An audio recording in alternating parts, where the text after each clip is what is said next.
I am Bill Reiter, and this is D-Mac and Reiter, presented by DTLA Law Group on the new 97.1 The Fan, the voice of LA sports. Accident or injury, visit calldowntown.com. That is calldowntown.com. What is up, Doug McCain? How you doing, buddy? Let's go. Let's get it. Do you subscribe? Whoa. Yeah. Good. It's a great day to be alive and be an LA sports fan. Let's go. Do you subscribe to we're in the almost weekend? I do. The pre-weekend. I do. I absolutely do. I call Thursdays Friday Junior, right? I mean, we're almost Friday's the best day of the week, man. I love Fridays. What are the big plans? What do you got going? What do you got shaking? What's on tap for the McCain household? This weekend, might go down to San Diego, catch one of the games. Really? Still thinking about aggressive. Still thinking about going down there, checking out a game. Okay. And yeah, man, summer's on, baby. Sports, getting into it. Henry's got his birthday tomorrow, so we're doing a little birthday magic. Man, you might see me. I might roll up. You might see you where? His birthday? Yeah, I might roll up. Why not? Are you a go-to parties you're not invited to guy? Big time. Are you really? Showing up. That's me. You're the 1 in 1,000, though, who can pull that off. Just start DJing at the party. I can't. They're like, what are you doing here, dude? I'm sorry.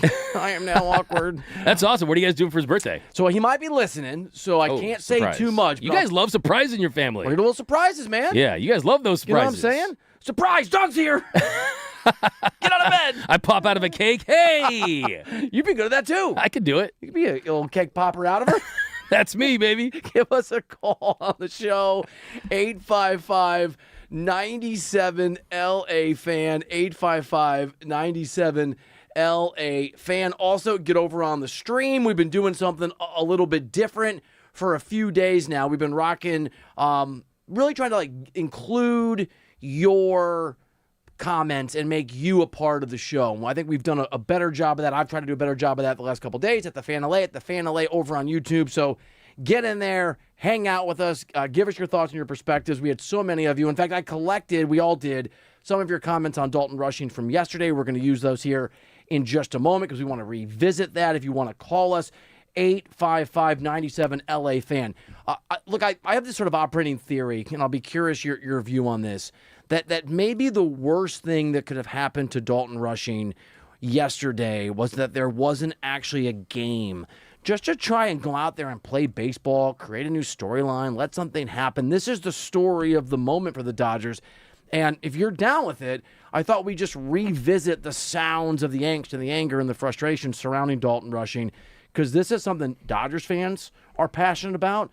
Clearly the Dodgers are passionate about it, and you and I were just how to assess Dalton Rushing. You down to hear sad Dalton Rushing again? Absolutely. Like I just said, it's a great day to be alive, great day to be a LA sports fan. Not so sure it's a great day to be Dalton Rushing, but hopefully things will change. I think you're right, though. I think maybe it would have been better just, hey, turn around, we're in the game, we put it past us. He had 24 hours to probably obsessively think about that. I think it's a great point, Bill. A couple days ago, those of you that missed this, I know you all know, but Dalton Rushing, got sideways several times over the course of the game with Shohei Ohtani. It led to some confusion as he was Ohtani's catcher with Will Smith injured, where there was a pass ball, and then there was the challenge that happened but wasn't supposed to happen.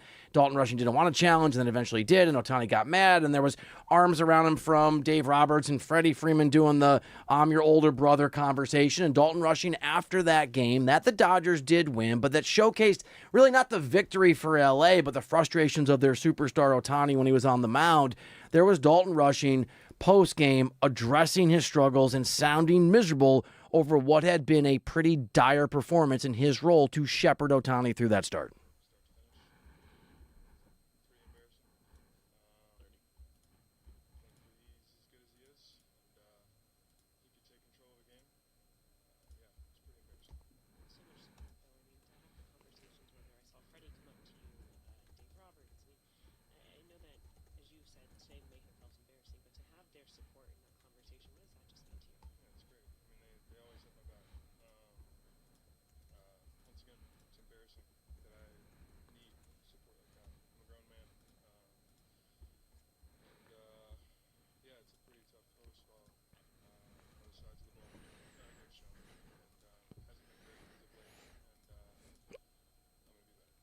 It was embarrassing. It led to disagreements on this show. Those of you in the chat at the Fan LA, those of you on the phone lines at 855-97-LA fan neighbors and friends of mine and just general acquaintances who saw D-Mac, our conversations on various social media platforms, started texting me today and arguing with what an idiot I am, or perhaps how they felt like maybe your take wasn't right. People are very passionate about this, and you could see this all the way to that Dodgers clubhouse. Even Dave Roberts understood this was something that had to be addressed. And after the game, and again, this is 2 days ago, it's a win, it's a victory, but it didn't feel like a win because Dalton Rushing got so sideways with Shohei Ohtani. And Dave Roberts talked to reporters about what he said to Rushing in that dugout when he put his arm around him in that second inning.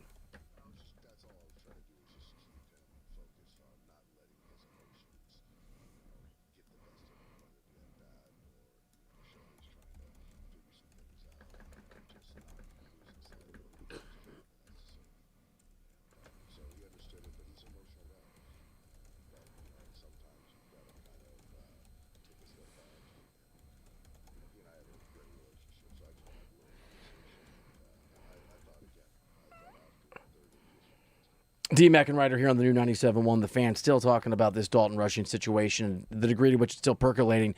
You and I both noted Shohei Ohtani's body language after the game was he was frustrated. Are you? We haven't done this a lot, but are you up for playing what Shohei said, D-Mac, through his interpreter? Is it sort of interesting? Absolutely. So Shohei's interpreter, obviously we don't speak Japanese, at least Doug and I do not, talked about or interpreted for Ohtani what Ohtani's view was on adjusting the game plans and that communication problem with Dalton Rushing during the game. Yeah, I think we talked through the hitters, pre-game meetings, before the game. It's something that we always do, and it's something that it's more of the in-game sort of flexibility, just reading the swings, reading how the hitters really take the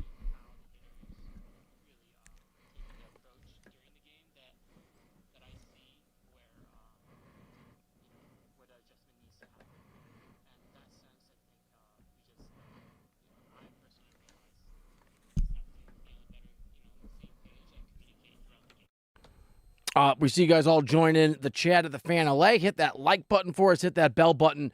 One of the things, D-Mac, that we like to do on the show when major news goes down, there's a lot of emotion in the air, whether it's Austin Reeves getting a bag or whether it's a perfect game getting squashed by an unfortunate play at shortstop, or in this case, it's the Dalton Rushing Ohtani situation. Is after we talk about it in the moment, sometimes we'll come back 24 hours later and just see if our views have changed and how we see it after a night's sleep. Where are you at right now on the Dalton Rushing situation for Dalton Rushing and the Dalton Rushing situation for what has become a really rabid response of varying sort of views from the Dodgers fan base?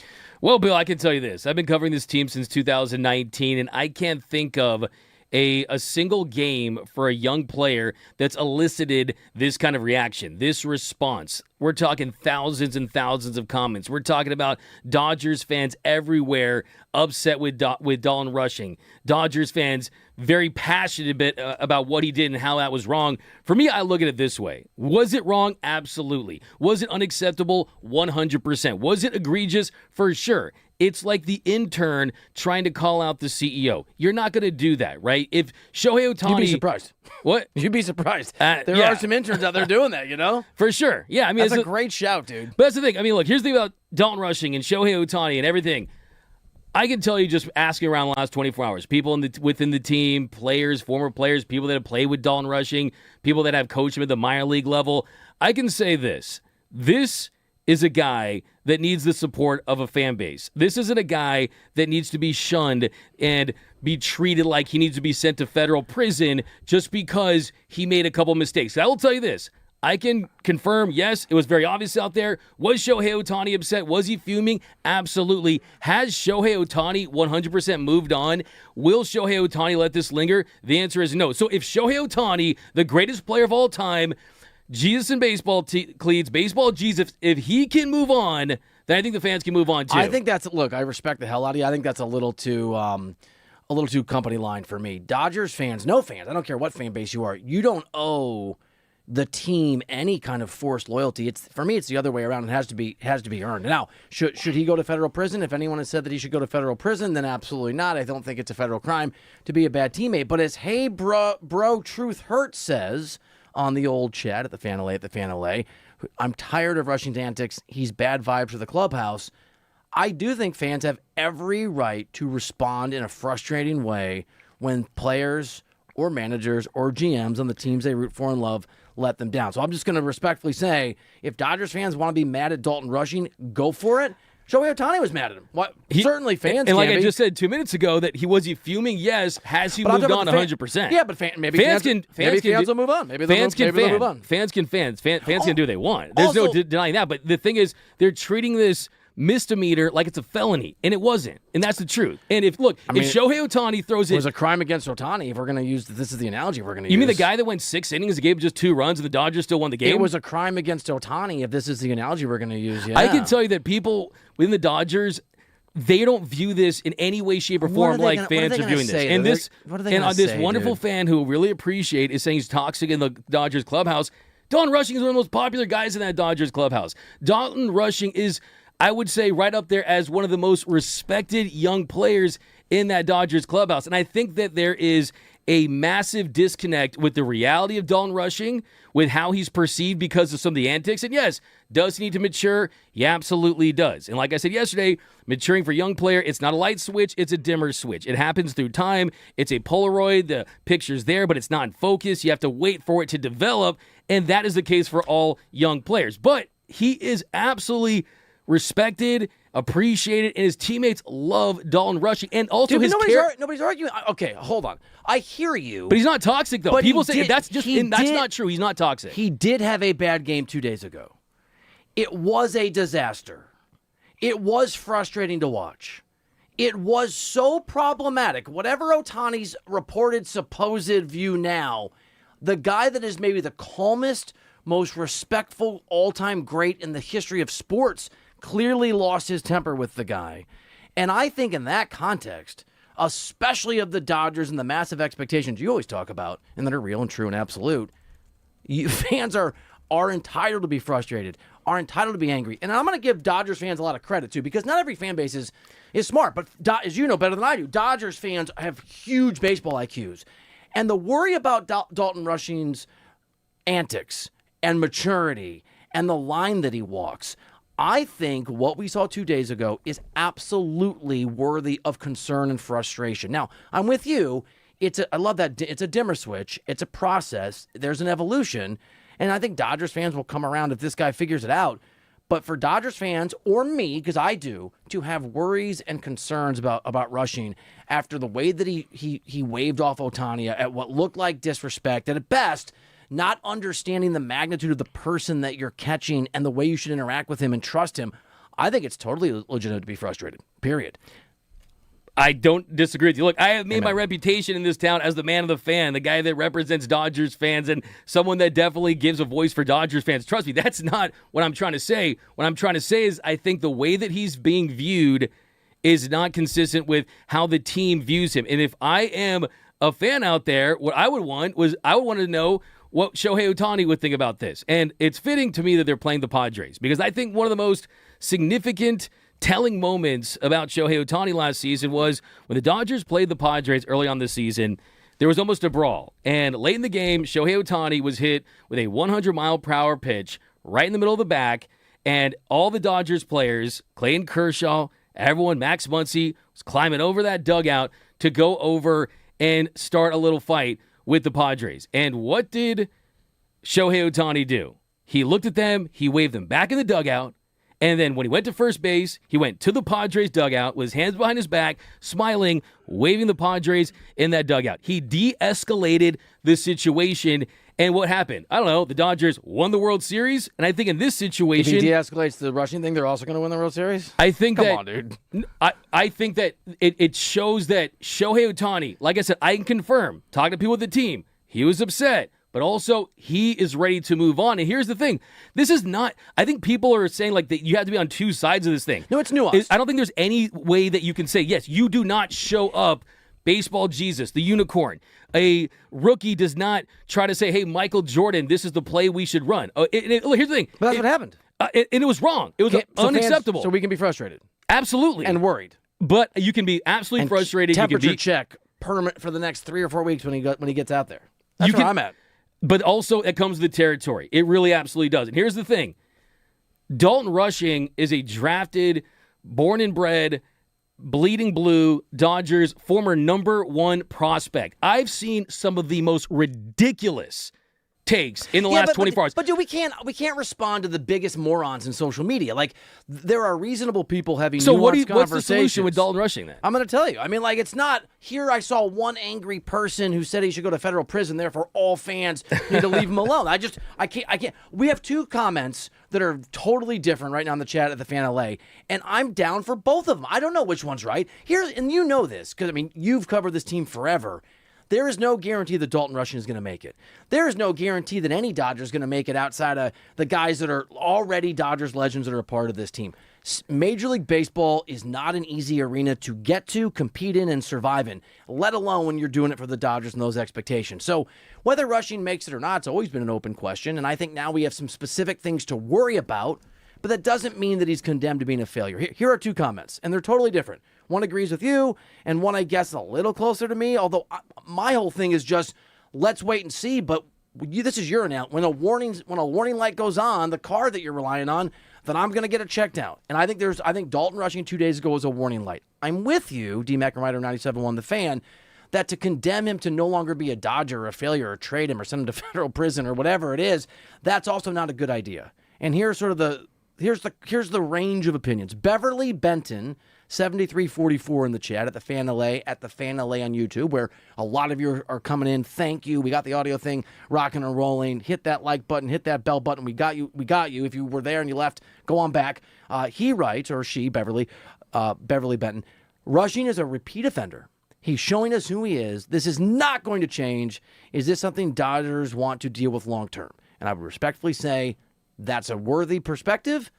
I don't think it's a decisive one. Let's keep an eye on it. And then Showtime LA goes a totally different direction, using our pun language, our love language. Crushing is going to be fine. Young players make mistakes. He's going to get better at channeling his emotions. Here's what I'll say, and then the floor is yours.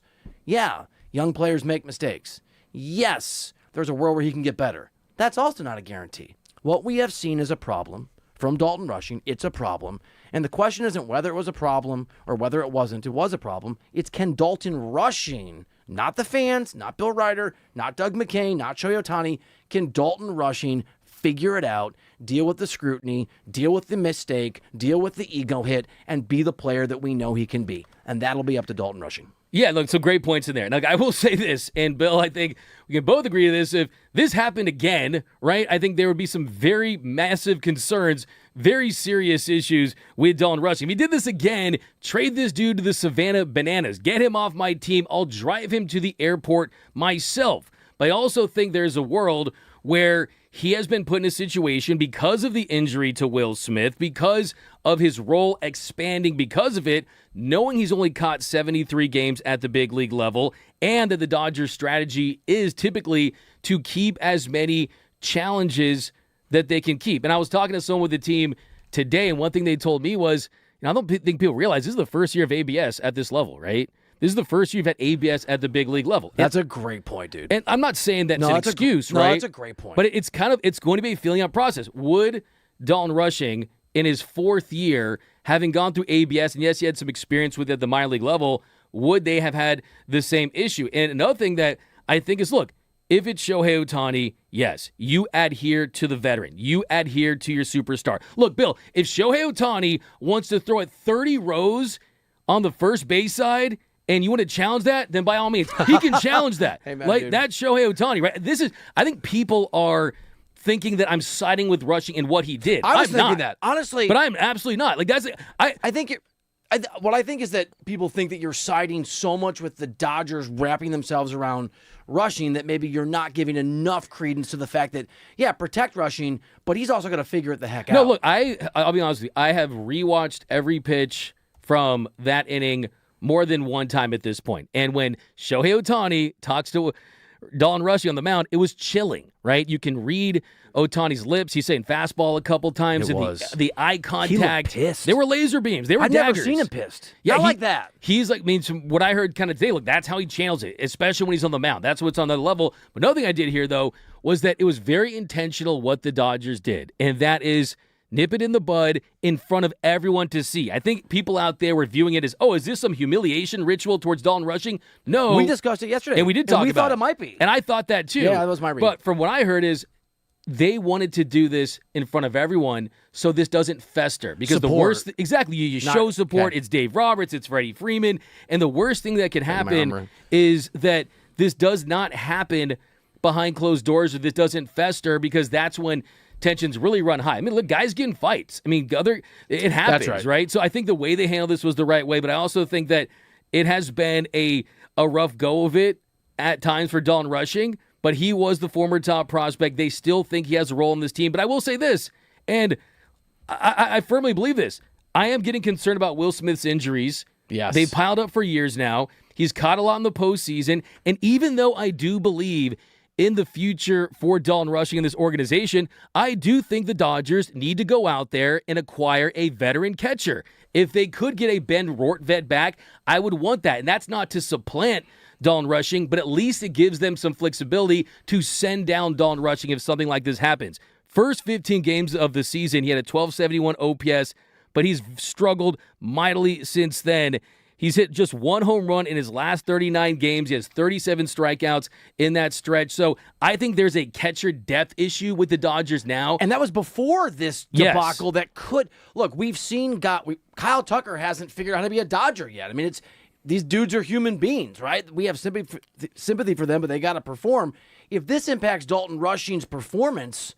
And, I mean, everything you're walking us through is before he forgot who Shohei Ohtani was and who Dalton Rushing was. Exactly. It has been piling up. I mean, he has been struggling for more than a month now. The bat has not looked good. I mean, this should have been the best opportunity that he's ever had in his entire career with his extended run behind the dish. He should be able to embrace this.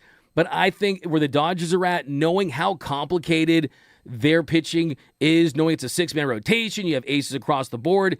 If Dalton Rushing can't handle it, I'm not saying you give him life in prison for committing a parking violation like a lot of fans want to do, but I am saying that you give them the flexibility to either send him down to AAA, yeah, sure, or have him as an extended bench piece. Do you, and we're gonna get to all of these comments, we're gonna take your phone calls, call in 855-97-LA-FAN, 855-97-LA-FAN, BL Boyd in the chat at the Fan LA. We understand the CBA thing and Walter's sort of part in that. We're gonna get to that later in the show. I'm gonna ask you a question, and then you're gonna answer it on the other side of the break, and we're gonna get to all of these comments and the phone calls at 855-97-LA-FAN. When Doug McCain says he doesn't want Dalton Rushing to go to federal prison, is that a metaphor for playing for the Detroit Tigers? We'll get into that and more next on D-Mac and Reiter.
Show, D-Mac and Reiter on this Friday, presented by DTLA Law Group on the new 97.1 The Fan, the voice of LA sports. The accident or injury, text injury help to 40222. That is injury help to 40222.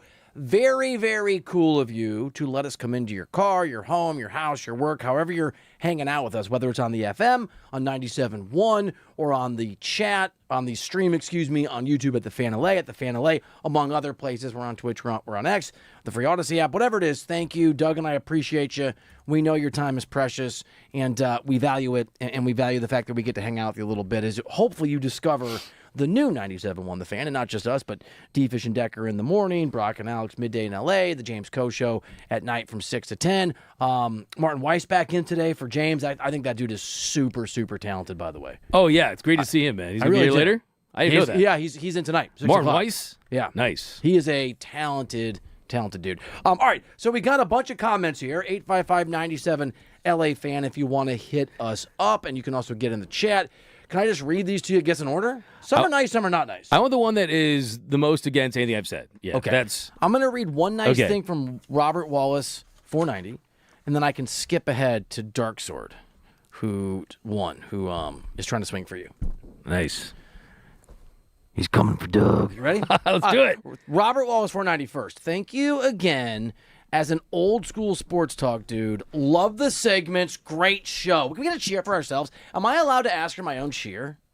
Is that allowed? Is that obnoxious? I've begged for it. Yesterday I was on KNX, which I love those guys, the best news station in the country, and they had me on after the show because somebody, my agent, said that I was the right guy to talk soccer. And on the way there, 4 people asked me how the show was. And I felt like I drove home and realized what a jerk. I went, the show was great. I'm not allowed to say that. I thought we had a great show yesterday. This has been a great week. It has been a great week. Is it crazy to think that every week just levels up? Or I don't know, that's how it feels on my end. It used to be, but then I attached myself to a rocket ship. You know what Sheryl Sandberg said? Yeah. She said when you get on a rocket ship, don't worry about where you sit, just get on. That's what I feel like working with Doug McCain. To the moon, baby. I don't need a seatbelt. I've got a Doug belt. What? Okay, here we go. You want the mad one? Bring it. At All the the smoke. LA? Let's go. 855-97 LA Fan if you want to also call in here on the new 97.1 The Fan. All right, here we go. Dark Sword 1. D-Mac, you speak out of both sides of your mouth. You say Dalton was wrong, but at the same time, you defend him. Huh? So let me explain. Was Dalton wrong? 100%. Was it egregious? 100%.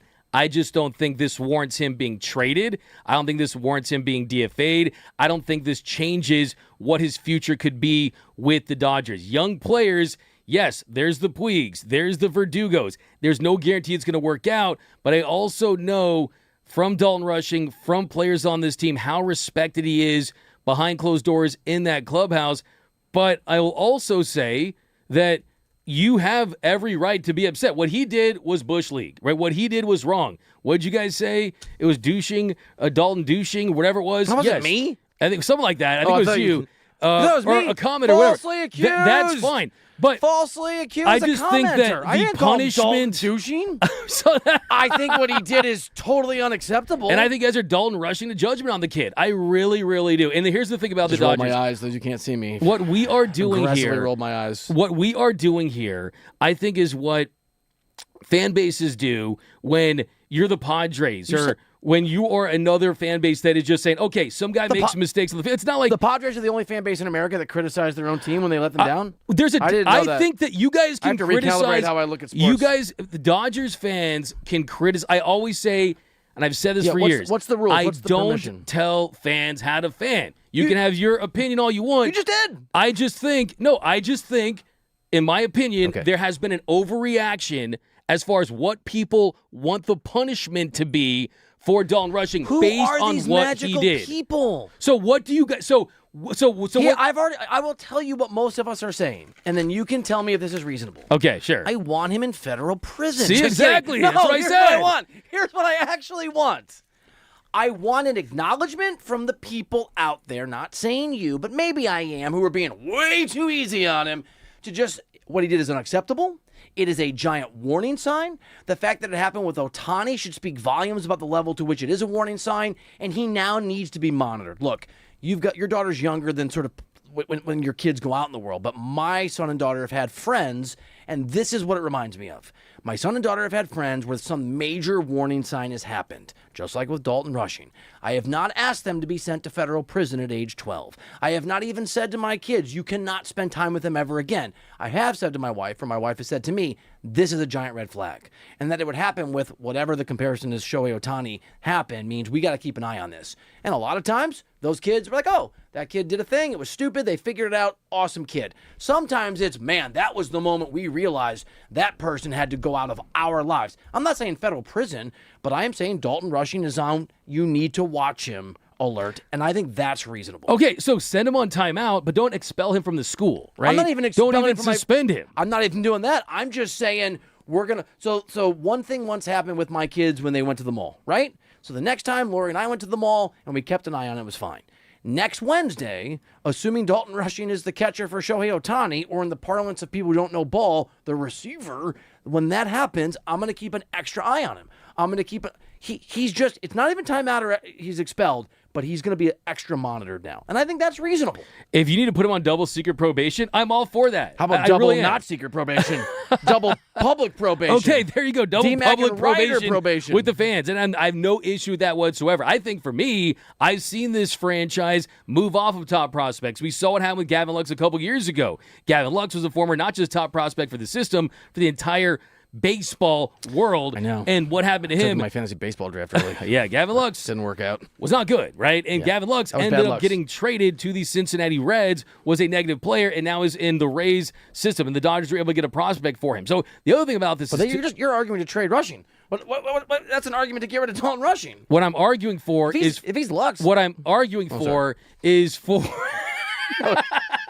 what I'm arguing for is for fans to trust the best organization in baseball. And if Dalton Rushing doesn't work out, this organization is going to know the right time to move off him. I always say what must be done eventually should be done immediately. But this is Even not Jeff the Passan case said with they're- him. Even Jeff Passan said they get it wrong sometimes, but no one is arguing But the I'm saying- Dodgers aren't.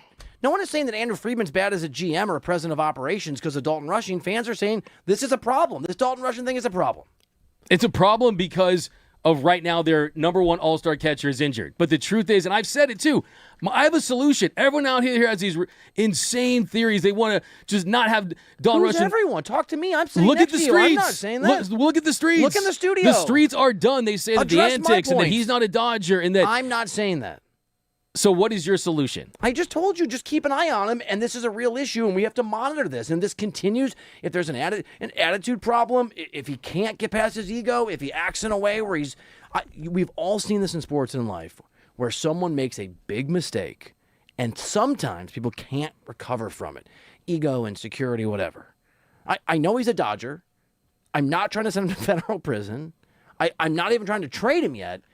But the notion that there's nothing to see here, which is what I hear from you, I think is wrong. If we got breaking news that the Dodgers had traded Dalton Rushing, you'd be happy. I think you would. Well, because you just told me to believe in Andrew Friedman.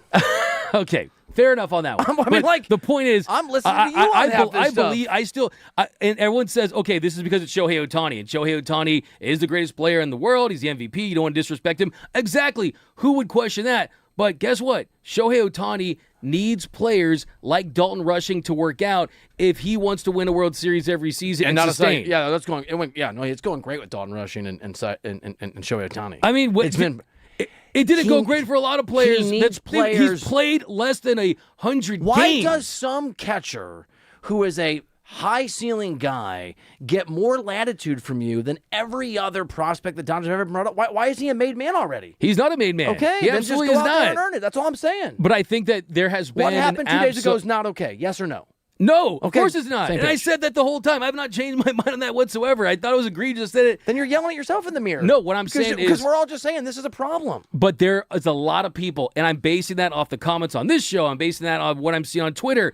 So many people. I'll run a poll right now. How about this? I'll run a poll on my Twitter right now, and we'll see how many people actually want Dalton Rushing still on this team Social next media season. is not real life. But it's a good sample size of hardcore fans. All right, I got another one. This one's on your side. Okay. I got a chat on your side. At the Fan LA. Doug's wife says everything Doug said is true. Just kidding. I made that that really? one up. Okay. No, that's no slide. Hey, brother, Truth Hurts writes, I do think Rushing needs to get his act together, but seeing people saying to trade him or LeBron would have had his you-know-what traded already are certainly overreactions. We need Rushing right now without Smith. And I will just say, I'm not calling for him to be traded. I don't think rational people are calling for him to be traded. But I am certainly saying that is such a worrisome thing that happened 2 days ago. So worried. By the way, not just that.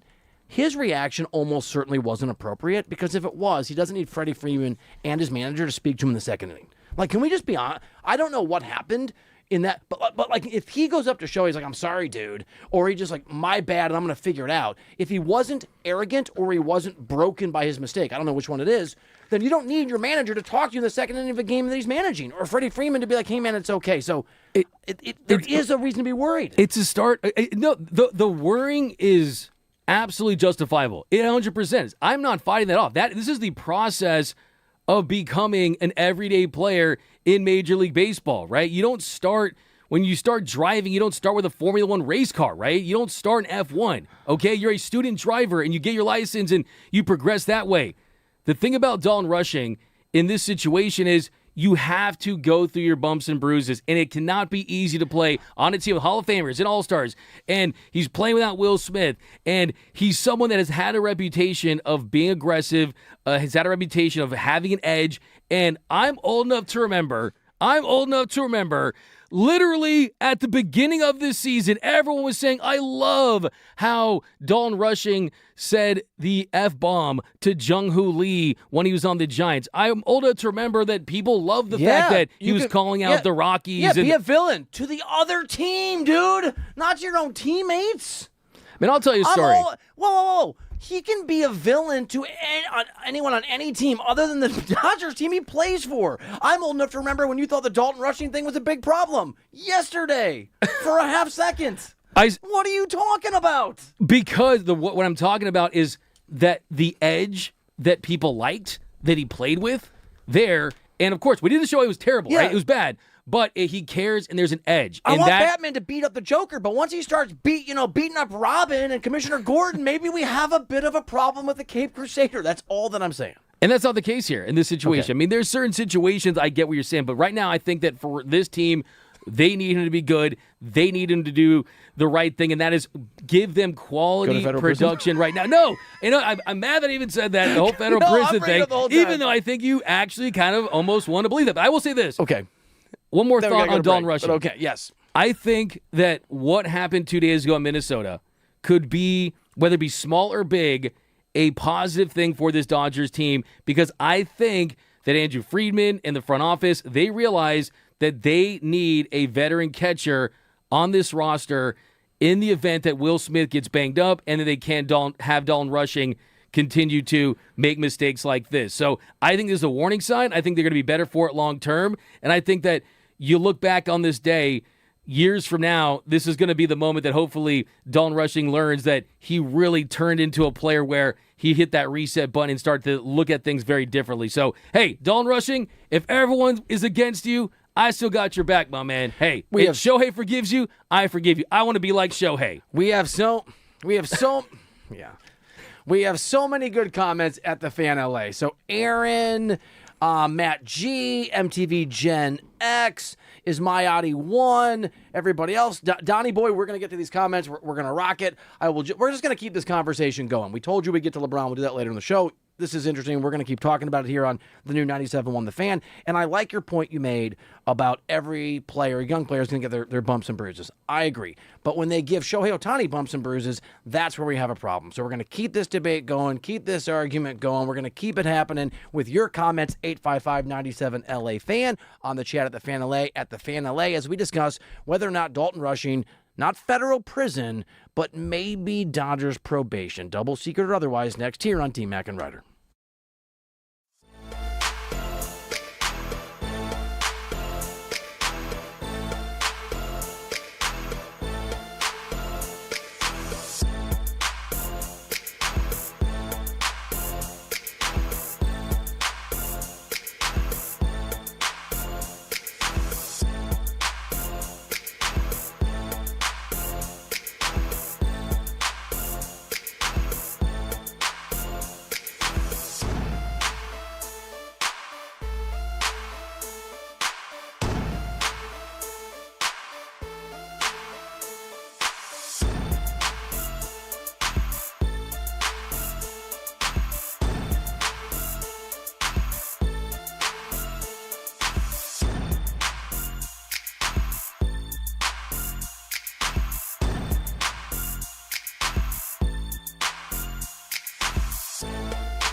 DTLA Law Group on the new 97.1 The Fan, the voice of LA sports. Accident or injury, visit calldowntown.com. That's calldowntown.com.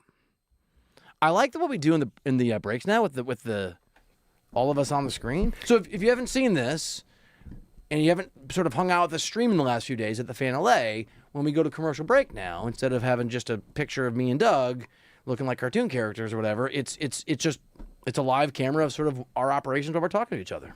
I love it. I think it's you that came up with it. Great idea. It was just an That's absolute. not what that was about. Oh no! That was not No, I'm not what saying that was about. No, I just want to point out because I my really do think it's God. pretty awesome because I was watching it at my pad yesterday. You watched it, but you're a maniac. I love everything about you, dude, as a professional. It's crazy. No, there's a reason why I was doing it though. I was like, can they read our lips? Oh, Lori asked me. Lori was like, so can they? So that's why during That's the why breaks you- now I feel like this. It's like when the athletes talk to each other after the games. They pull their jerseys up. I did it earlier, and I thought, am I going to get a red card from the World Cup? Because that's a new rule in the World Cup. Yeah, you never know what you're gonna hear. Is it gonna be like? Oh, that's so good. I have a million comments. Do you want me to read them all? Oh, absolutely. And let me just rock and roll? For sure. All right. Is Mayati 1? Ohtani sees a strike. Call the bleepin' challenge. Don't be crying bets. I guess Mookie Betts. BL Boyd, I've been saying since last year that Smitty's eventual full-time replacement will not be Rushing. He's too spastic, it's a great word, to be a field general, and he catches like he's wearing a frying pan. This is D-Mac and Reiter, 97.1 The Fan. We are reading your comments at the Fan LA, You can also hit us on the phone line at 855-97-LA-FAN if you want to just do it in real life. MTV Gen X, who had an amazing call yesterday, she hits us with, I think this situation with Rushing raises so many nuanced points, including something that is being overlooked, which is issues of men's mental health and the concerning societal mocking of it. Hope we're not mocking it. If he's having mental health issues, that's serious. And the Fluke 32 writes, right now, trading him doesn't even benefit the team. If Dodgers really have to trade him, do it after building up his value. And speaking of which, we have, at my partner's request, a poll on the stream at the Fan LA, would you trade Dalton Rushing? I voted no, because that's dumb. If the poll is, would you trade Dalton Rushing if he has more instances, 2 or 3 like this, that showcase a lack of maturity, understanding, and ability to handle the weight and the reality of being a Dodger, then I would push the hell yes button. But that wasn't an option on this particular poll, D-Mac. I think that's pretty much what I would have guessed it to be on this show, because we got great ball knowers, people that watch this show, and people feel they want him jettisoned. If they want him moved, then I understand it. I think that what the interesting part of all this is how upset. Can I just I just want to your exact point, Hot Wheels Lou, to your point, writes, I see 60% of the people here are smart. Hey, everyone's entitled to their own wrong opinion if they want to be. But here's the thing, though, is I think the optics of this are what's playing into the strong reaction. Because Shohei Ohtani, if you've seen him, if you've ever talked to him, if you ever watched him go about his business, this guy smiles. He's happy-go-lucky. He's very, very talkative and communicative with his teammates, right? He was upset. Like, seeing Shohei upset was like seeing your grandma upset. Like, you don't see it, but when you do, you're like, this must be really, really bad. It's not easy to upset Shohei Ohtani. It's not easy to rattle his cage like he was. And the fact that he, on top of everything else, is pursuing a Cy Young. He knows how thin the margins are. He knows he has to be perfect when he's out there on the mound. He just has an incredible standard for himself. So if you piss off Shohei Ohtani, you know you did something wrong. But I think that where Shohei stands in all of this, I think is very important to the future of Dalton Rushing. I mean, we talk about Luka Doncic, right? Oh, Luka wanted Austin Reeves. He got Austin Reeves, right? Shohei Ohtani says jump. You say how high. If Shohei Ohtani is saying anything to Andrew Friedman after the fact, they are going to do something with Dalton Rushing eventually. And there definitely has been some warning signs passed on through there. But if Dalton Rushing is on this team and Dalton Rushing does improve, this only benefits Shohei Ohtani. So he's kind of has to look at this in the big picture play. As the fans say, you have to make sure you're developing those trade chips. You can't trade guys when there's no value for them. D-Mac and Reiter, 97.1 The Fan. The poll is complete. Do you want Dalton Rushing traded? No, 60%. Yes, 40%. We have a few other comments. I'm going to butcher your name, and I apologize, sir. Mike Dadawaski, 1463, says Rushing is hands down better than Ben R at the plate. And Donnie Boy 05 responds, I love the engagement and conversation and community that's built as sort of a parallel spoke, right, to the show here at the Fan LA. At the Fan LA says, regardless if you're great at the plate, a catcher's value comes from being great on defense, calling the game, handling the pitching, hitting is a bonus. I do agree with that, and I'm not using it as a send him to federal prison, but I do think that is a that's what I want first and foremost from my catcher. And so just putting all the drama aside, I don't know if we can do that in the next 2 minutes or we'll keep it going. People are calling in at 855-97 LA Fan. Dalton Rushing certainly has to work on his professional level as a catcher and managing a game, regardless of the pitcher, but certainly with Shohei Ohtani. Totally agree. I mean, absolutely. I mean, if Shohei says challenge, Dalton's got to be tapping his head and hitting his head like his hair's on fire, right? He absolutely has to, and he's going to learn from this. It's an awkward moment. It really is. I mean, I think if you're Dalton Rushing and all of this, you're going to have to get to the root of why he did that in the first place. And my question is, did he forget who was out there on the mound? I think it could be pressure, dude. I think it could be like young people who try too hard and then they come off the wrong way with the person who's actually in charge of them. It might have been an earnestness that went sideways, a passion that he lost control of a little bit. Yeah, I think it's kind of one of those things where he's been alpha his entire career, right? If you're at this level, you were the best player on your little league team, your high school team, your minor league team. And then now it's Shohei Ohtani. He has to be that same alpha, not the same dude. You need to take a step back. And look, I'm not around that clubhouse. Maybe you can answer this on the other side of the break here on D-Mac and Reiter on the new 97.1 The Fan. Sometimes people, no matter how talented they are, how important, obviously Shohei is all of those things, who are a little more reserved, are a little more quiet, who don't alpha outwardly the way that Dalton Rushing does, sometimes alphas or fake alphas can mistake those people for being weak. Maybe Rushing didn't understand Ohtani's passion because Ohtani speaks a different language and is so respectful. Let's address that. I want Doug's perspective and we want yours. We'll take your phone calls and your comments as we keep talking Dalton Rushing next here on D-Mac and Reiter. They have the source.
Into the show with Doug McCain, that's you, and Bill Reiter, that's me, D-Mac and Reiter, presented by DTLA Law Group on the new 97.1 The Fan, the voice of LA sports. Accident or injury, text injury help to 40222. Again, you can text injury help to 40222, or you can go to calldowntown.com. So here's what I was asking you before we had to sort of take a little bit of a break there, D-Mac. Do you think it's possible, to what degree do you think it's possible that Dalton Rushing just got overwhelmed by the moment, just got overwhelmed by the pressure and, being a Dodger, and then things start to go sideways with Ohtani, and he just panicked? So I remember last year I was talking to Kirsch about Rushing, and he said he cares, right? And when he said he cares, it came as a, you're asking me these questions about him, how good he is. He's like, he cares. And it was almost, to me, my takeaway was he was saying that he's raw, right? That he's raw, but he cares. So I think that sometimes if Dalton Rushing is maybe struggling as a player, he tries to overcome that by showing some emotion, some edge, that he does, quote, care. And I think at that moment, he wanted to really show Shohei, hey, I know what I'm doing back here. So I do think there's a little bit of a imposter syndrome in play, right? Hey, I haven't earned my keep like some of the other guys on this team. So maybe if I do this, he'll respect that. But this is the unicorn. This is the ultimate lion, right? This is Shohei Ohtani we're talking about. Wrong place, wrong time, wrong player. But I do think in that moment, he probably was programmed, Bill, with the same approach he's had with every pitcher he's ever caught, which is, hey, I am the catcher. I am the leader out here. I know what I'm doing. But as Dave Roberts said after the game, what did he say? He says, catchers are there to serve the pitchers. And after the game, we learned that when Shohei Ohtani took over the pitch calling, he went zeros, right? Scoreless baseball when Shohei Ohtani was calling the game. So look, there's stories out there. I've talked to players, Bill, believe it or not, where infielders have called pitches for pitchers in certain stretches, right? So with Shohei Ohtani, so that in a part of that is that, hey, you feel like there's this extra level, hey, I'm contributing, right? I'm not just bringing a pencil to the group project. I have the mastermind, but Shohei has such a great awareness of the strike zone and also his repertoire. That's the thing about Shohei Ohtani is he's really good. One thing that someone within the Dodgers told me today was Shohei is so obsessed with making in-game adjustments compared to the other pitchers on the roster, right? He does it more than anyone, even Yamamoto, where if something's not working with Shohei, if the splitter's working one night, great. If the sweeper is working one night, great. If I got to go fastball, great. The one that was the cross-up on the pass ball that led to that run with the bases loaded in the second inning, that was 101.7 miles per hour. His fastest pitch of his career. He averaged 100 miles per hour on fastballs for the first time in his career. His fastball was the best, arguably, it's ever been. It has. And to your point, maybe you let the genius, Shohei Ohtani, be the one who makes the decisions, Dalton Rushing. Certainly. Can I get into the D-Mac and Reiter 97.1 The Fan? We see a bunch of you on the chat. It is very cool how many of you are consuming the show that way at The Fan LA, at The Fan LA. Push the like button for us. Push the bell subscribe button for us. You can also call in if you're listening on the radio or one of the chats at 855-97-LA-FAN. Let me try to get into the nuance here. Let me, if it's okay, D-Mac, you utilize your expertise and your knowledge and your information as I think the best Dodgers person out there, bar none. What is the balance in this situation, do you think, for the Dodgers and their clubhouse and their decision makers between the great culture and the supportive nature of that clubhouse and their desire to give opportunity to young guys, and not just young guys, like Eric Lauer is an example, young guys and or discarded guys to make it, versus the ambition and the standards of winning every day and succeeding every day, given the fact that, at least for the moment, with Will Smith's injury, Dalton Rushing is now catcher one. He is not the backup catcher. He's not the guy that they sort of bleed in here and there. How do you think they balance, given what happened, their desire to protect and get the best out of people with Rushing and being in a situation where he also has to live up to the standards of ambition and excellence and greatness that comes with every Dodgers game all the time, regardless of whether we're in June or October? I think the balance is really case by case, player by player, and they really expect their young players to be able to uphold what the Dodgers have built for so many years. This is the best well-run franchise in all of professional sports, and it's due in large part due to their stars, right? That is their DNA. They're North Stars. The Shohei Ohtanis, the Mookie Bettses, the Freddie Freemans, and then on down. And if someone is going to have an imbalance to the force right there, it is going to be a major problem. It really is. I do think that what I heard this morning was this should be more of a blip on the radar, but I do think that also he's going to be under a microscope. He is someone that's going to be evaluated every single game. I'd be absolutely shocked if not only we saw him fall out of line with his own teammates, but I also think we're going to see the antics kind of go away that we see with other players on other teams. I can tell you this. That's interesting. I mean, here's the funny thing, too. Like a wake-up call or a little humble pie. I think that they like it to a degree, but also they don't want a distraction. And through the course of a 162-game season, the Dodgers have proven that, hey, the old adage is what? Nice guys finish last? Well, for the last 2 years, the nice guys have finished first, right? And these guys are like that. And their version of being edgy and being aggressive is doing it and showing people how they play, letting their plays speak for themselves. Frank Sinatra, the greatest revenge is massive success. Yeah, exactly, right? I mean, that is how you... So, D-Mac and Reiter 97.1 The Fan. Can I give you a true story? It's not even a metaphor. Can I give you a true story that has me worried about Dalton Rushing? And I hope illustrates my view of this, and what I hope is sort of a nuanced, humane perspective on this, but my worry and what I want monitored. I came from a newspaper writing background many, many, many years ago, and the sort of the top of the mountain back then, the golden chalice, was the New York Times. And a friend of ours, a colleague of ours, a sort of a contemporary, but younger guy, got a job at the New York Times earlier than everybody else. And this was, this is 20 years ago, and this was a big deal, and it mattered. And he was the most talented newspaper writer I've ever met. He was incredible. He had an edge to him.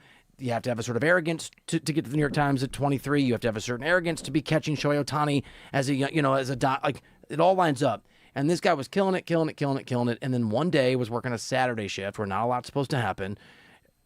As in, you're catching Shohei Ohtani, and this should be pretty basic. It should be a pretty easy day. And a big news story came in, and he messed up, and he got it wrong. And it wasn't the air that did it. His inability to accept failure, his inability to be like, wow, I've been the golden boy forever, and now I'm a joke for 24 hours, it broke him. He quit that job within 6 months. He moved to another country. He fell off the face of the earth for 4 years. I remember he called me once. He was high somewhere, and he had lost his shoes at a volcano in South America. I'm like, are you okay? Now, the story has a nice ending because 7 years later, he returns, he speaks Spanish, he gets a job at the New York Times again. But my point is, my worry about Dalton Rushing is that I've seen people in situations where they are, like this dude, young, celebrated, edgy, maybe some warning signs, but massively talented. When they make their first mistake, when they realize, wow, the world will build you up and tear you down for the first time, it does break some people. And it could break him. It very well could, right? I'm not a fortune teller, even though some of my predictions, a good amount of them do become right. I'm not. Did you just say I'm not a fortune teller, even though I'm a successful fortune teller? I'm just saying. I mean, not batting 1,000, right? You do. You're batting like 800, though. But this is the ultimate wake-up call for the guy, right? And here's the thing, too. I mean, you speak to some of these guys. I remember having a conversation with a player a couple years ago about this whole thing, because this was a narrative that the Dodgers had before they started winning the World Series was, hey, these are guys that are too nice. And I always used to say, look, the regular season, it's a sanctioned fight. The postseason is a backstreet brawl, right? It is a street fight. And they needed more guys that you would want in a street fight. And I think that a couple years ago, Dalton Rushing, people would love to have a guy like that on that team, people with an edge. And one thing I was told is that, hey, that there's players that you want at dinner and there's players you want on your team during Game 7. Rarely are both those guys the same, right? So I think if you are a player and you're good and you contribute and you have that edge and guys don't like you, then fine. But at the end of the day, it's a meritocracy. It's a results-based business, and they know that. And I think that this is really the best thing for all parties right now, that they still have the best record in baseball. They still won the game. Shohei still had a really good start. And now Dalton Rushing, I think, has hit absolute rock bottom with this whole narrative that's surrounded him, and he's either going to sink or swim at this point. And I think that for me, what upsets me as far as how much he's been ridiculed and how he's been treated by a fan base is that, look, this is a Dodgers team that needs their homegrown players to have success. And if you are just going to completely throw to the side and just want to trade and DFA all your homegrown players that make mistakes as they're developing. Nobody's saying you're doing this again. Nobody's saying to DFA him. They are, though. Doug, like, they really are. Nobody that's reasonable. Look, man, I'm just going to be straight with you, dude. I would say he's the most hated current Dodger that's probably part of the since deal. Trevor Bauer. By the way, you host a radio show, Afternoon Drive in Los Angeles. I got news for you. And I know you know this, but to make the point, you're going to be hated sometimes. It's part of the deal. And when you're hated, it doesn't mean you're wrong. It doesn't mean you're a bad guy. It doesn't mean you're bad at your job. You made some mistake. It's just part of the deal. Look, sympathy. When you are in the limelight, when you are a public figure, but the Dodgers are a public trust, and that may sound cheesy, but they are. Hell, the Guggenheim Group knows they are because they spend so much money just to make Los Angeles happy by winning. You are going to come in for some criticism, and sometimes it's not going to be fair. And guess what? Fans are allowed to be pissed off and borderline irrational from time to time. I don't want to take the passion out of sports. I'm wearing a Barca jersey. So, I'm totally irrational. You know how many times I've hated Ferran Torres and Robert Lewandowski and then cheered for them? My kids go, I thought you hated them. I go, that was last week. That's part of the deal, dude. It's on Dalton Rushing to be good enough. Not on me or everybody else to be like, oh, shucks, you actually screwed up Shohei Ohtani's day, but it's okay because you're a Dodger. You got it backwards, pal. So that's where we disagree, because I think that for Dodgers fans, it behooves them to support him. I really do. I think Why? Because if you support him, he can play better. No, if you support him, he won't melt down again. If he can't handle the booze from a few Dodgers fans on social media, he can't handle Major League Baseball in October. Boo all you want. Give me a break. You can boo all you want. That's fine. What's the line for you? You can boo. You can criticize. Meanie on social media? You can do whatever you want, but I think that it behooves Dodgers fans to support a guy. Why? Because if you support him, he will not be a lost cause. If he's how does not supporting him make him a lost cause? He can't live. He just told me he's a grown man. I understand that. He literally said to all of us, I'm a grown man. Don't worry. I should take care of this. I understand that, but when after the game he's giving reporters answers where he looks like he's very upset. He looks dejected. With a fan in his kitchen telling his wife, man, I hate Dalton Rushing. Because the truth of the matter is that in this situation, yes, it's all because of the deification and how much we worship Shohei Ohtani. This is what this is all about. And rightfully you call him Jesus. That's a you thing. He is baseball Jesus. No, he's not. And I fall That's victim of this. I fall victim of this too. And here's another thing I want to point out here. Oh my God. Bill, what are you talking in between about? breaks, in between Yeah. breaks, Oh, you wanna go there? Bill Reiter I didn't bring it is up. accusing me and Worried about calling you. me out. Freddie Freeman, he you. is Arm around saying you. Bill Reiter is claiming that because Miguel Rojas Yep. took a friendly jab Yep. at me on social media Maybe and friendly. posted a picture of Kyle Tucker at his locker, Yeah. and that I got aggregated, spread like wildfire. Doug McKay from 97.1 The Fan said that Kyle Tucker's never at his locker. I think you're shook. He thinks I'm shook. A little. He thinks I'm shook. Yeah. He thinks that my biggest fear right now One of 'em. is to see Miguel Rojas post a picture I of think- Dalton Rushing and Shohei Ohtani by their locker, and then I'm going to be upset about it. That is not the case. The truth is, Yeah. I feel like I am doing something that no one in the Dodgers universe is doing right now, and that is being the voice of reason, saying that some But guy. you're the only person in Los Angeles with your take? Yeah, I really think No, I am. you're not. That's as irrational as pretending like you're now a little shook from the Dodgers thing. Look, dude, D-Mac and Reiter, 97.1 The Fan. That's not true. It is 100% true. Absolutely not. No, it's real. I truly believe this in my heart of hearts. Every time you say that, I you lie to really me. I've already 100% told you do. here. Every time you say, I'm going to tell you the truth. I really 100%. Here's the thing, though. Dude. Yes, everyone Dude, you've gone hates. soft. Well, so it's fine. It's fine. You're Wait, hold on. you're doing what the fans Let want me because just you're doing what Let me make a point on D-Mac and Reiter. You're having it's interesting. You're having a Dalton Rushing reaction to playing like Shohei Ohtani. Because because that's a little rich. Your Bill. Kyle Tucker thing was awesome and accurate, but you didn't have the Dodgers go after you publicly, and I understand where that might, because I've been through this, dude. I've been through it where you're just like, okay, there's this Rushing thing. I'm gonna be a little. I'm gonna like. I want to show them that I'm still like. I like the Dodgers. I think I wasn't gonna bring it up on the air, but I do think that. Well, so now this is proof that I am an open book and I can talk about anything on this show. And the truth of the matter is that in this situation, I think what I'm doing is really just pointing out what I truly believe, and that is the fact that, yes, what Dalton Rushing did was terrible. But does he deserve to do life in prison for getting a parking ticket? I think the answer is no. Raise his hand on D-Mac and Reiter, 97.1 The Fan. You can see it at the Fan LA. I love that. I think that's a great call. You're my guy. Counterpoint. Why do you hate Dalton Rushing so much? It's a great point. Counterpoint. You got a little shook from. I didn't. Just counterpoint. Let me make my counterpoint. You got a little shook, and you came on the red, and you're like, if you criticize a Dodger, you deserve every bit of hell and fire and brimstone. That's your take. That's How not- dare you? You literally just made the argument that That if is not what I'm doing. that if though. somebody criticizes Dalton Rushing, it'll break him. You're treating him like he's super bleak. If Dalton Rushing has 1 million fans, then No, I'm one of bleak. them. If Dalton Rushing has 10 fans, then I'm one of them. If Dalton Rushing has only one fan, that is me. If Dalton Rushing has no fans, that means I'm no longer on Earth. If the world's against Dalton Rushing, I'm against the world. No, I got right? it. I want to support the players on this team that are going to be a part of the future that made a mistake. But mind you, have we seen an natural athlete? reaction. Have we seen an athlete own up to a mistake? He called it embarrassing. He apologized for it. He absolutely owned up to it. And when What does that have to do with anything? that's a lot to do. So you I mean to tell had me 3 cups of coffee this morning, but that has nothing to do with the fact that Dalton Rushing because played there was really badly. accountability. There was accountability there. My And- cups and of he coffee, absolutely- 04, have nothing to do with the fact that he played like garbage, was a problem, and checks notes, Dodgers fans are allowed to talk about it and be frustrated by it and criticize him. Period. And I love that. And I want Dodgers fans to say anything that they want. Absolutely. But I'm also saying what I feel I would do and what I'm doing as a fan myself.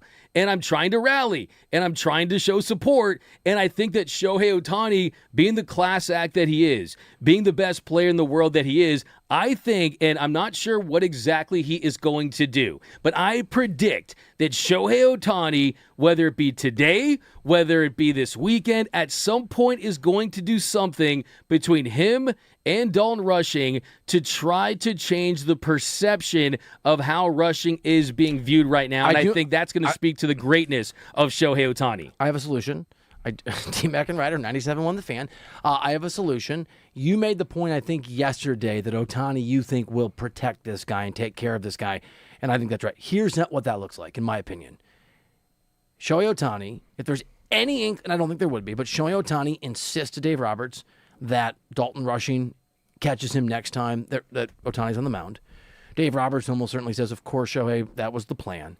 And then Ohtani goes out there, and he says, you call the game, and Dalton Rushing says, no, man, you take the lead, and Ohtani basically does his thing and has a good outing, with Dalton Rushing as the catcher, and then you come on the radio and you say, I knew that no Dodgers could do wrong, and Bill Reiter, you're a liar, and you try to send him to federal prison, and the story moves on. I like this movie. That's the movie. I like this plot. And then you text, Miggy Rojas and Kyle Tucker, like, you guys are still mad at me? No! That's how the story. That's like the postscript. Wow. In the Marvel movies, like the credits roll, and then That's there's a bonus scene. Yeah. That's ridiculous on every front there. Is it? I do think that's ridiculous, yes. Human nature is part of human nature, and there's nothing wrong with Dalton Rushing having a difficult moment, or you or I reacting however we will to the realities of truth-telling here on 97.1 The Fan, the voice of LA sports. Sure, fine. But You I think, brought it too, up. I didn't bring it that's up. fine.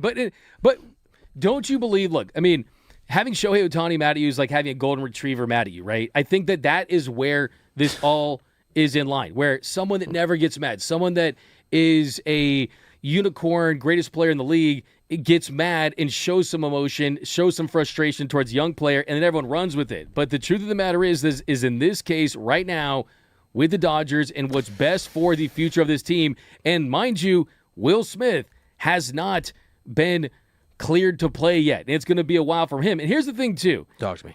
Shohei Ohtani is not beyond reproach ever either, right? I mean, here's the thing. I agree. Has Shohei Ohtani been dealing with a knee injury? Has Shohei Ohtani been dealing with a blister? About this? Well, here's the thing. I mean, everyone wants to blame everything on Dalton Rushing right now. And look, if he has to be the villain and he has to be that guy that's going to take it, we're going to learn a lot from Dalton Rushing in the next couple of weeks. We really are. And I think we already know a lot about Shohei Ohtani and how he's going to handle it. And here's the thing, too.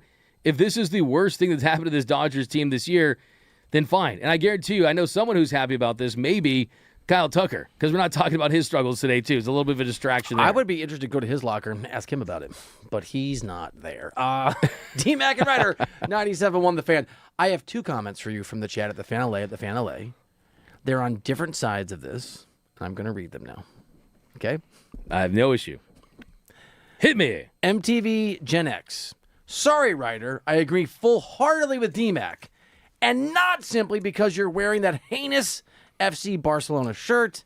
Many Barcelona. laughing Barcelona emojis. However, Carl, ZZ5GZ, writes, D-Mac is on damage control. Don't make it worse. There's no damage control. I've been very consistent with what I've said the last 48 hours. Have I not? I haven't changed my tune. You're my guy. On D-Mac and Reiter. Okay. I think you've... No, you came out of the gate yesterday very, like pre-show meeting, like, let's talk about Dalton Rushing. Yeah, and then, like, Dalton Rushing, I made a mistake. And you go, no, I didn't. Everything is fine. Are you listening, Kyle Tucker? I swear to God, I love you.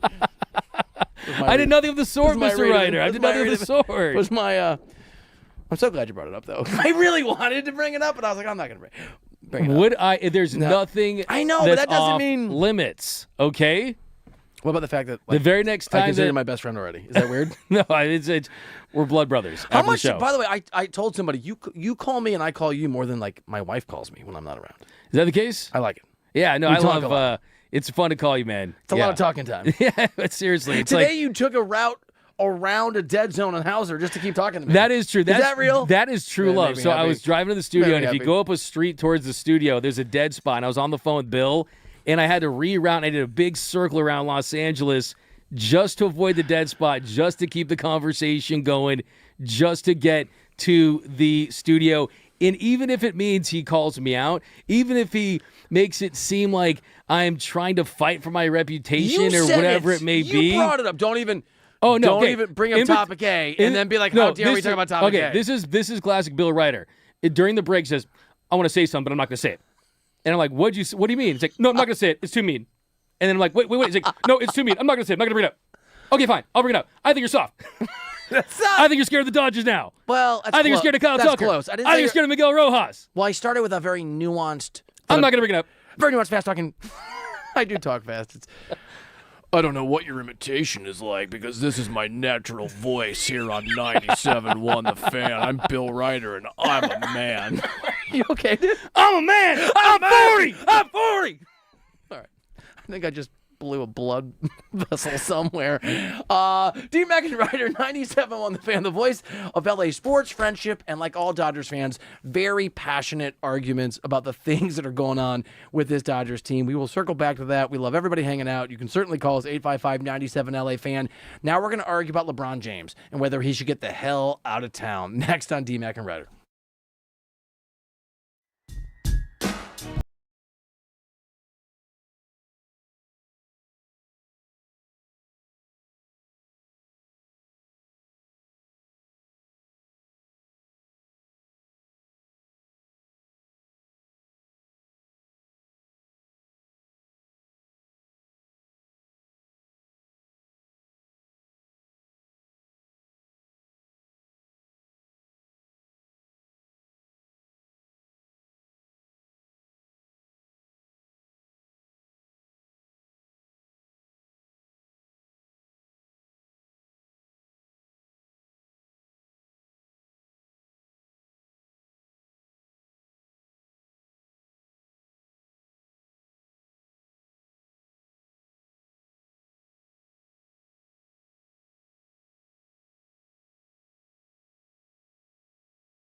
the show, D-Mac and Reiter, presented by DTLA Law Group.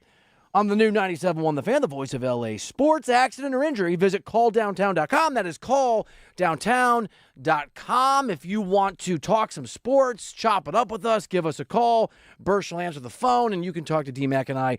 855-97-LA Fan. 855-97-LA Fan. I really liked MTV Gen X until, what is she, a Real Madrid fan? So she took a shot at the old Barca shirt. Dude, this is a cool... Hala Madrid! Wait. What the hell? What? I just noticed. What? Hala Madrid. It's Jersey Friday. Yeah. You did go soft. So, I did. You did get broken. But, what the? But I'm Dude, wearing that's not cool. I'm wearing a pair of Jordans. No, and he's wearing. Down. Don't see your cool shoes. No, because Michael Jordan's wearing a jersey on this. Yeah. Okay. No, true story. Where's your jersey? Oh, true story. You're about to lie to me. No, I was gonna go home. I was gonna go home and get the jersey, and I forgot. No, you because I was weren't. going somewhere before How this. could you be about to go home? Okay. If you forgot? No, because you're lying. It's gonna be Jersey Mondays from now on. I moved it. What do you guys think about that? Jersey Mondays? Nope. Okay. Can I give you credit? Can I give you credit because that's a really clean FC Barcelona jersey. Classic D-Mac.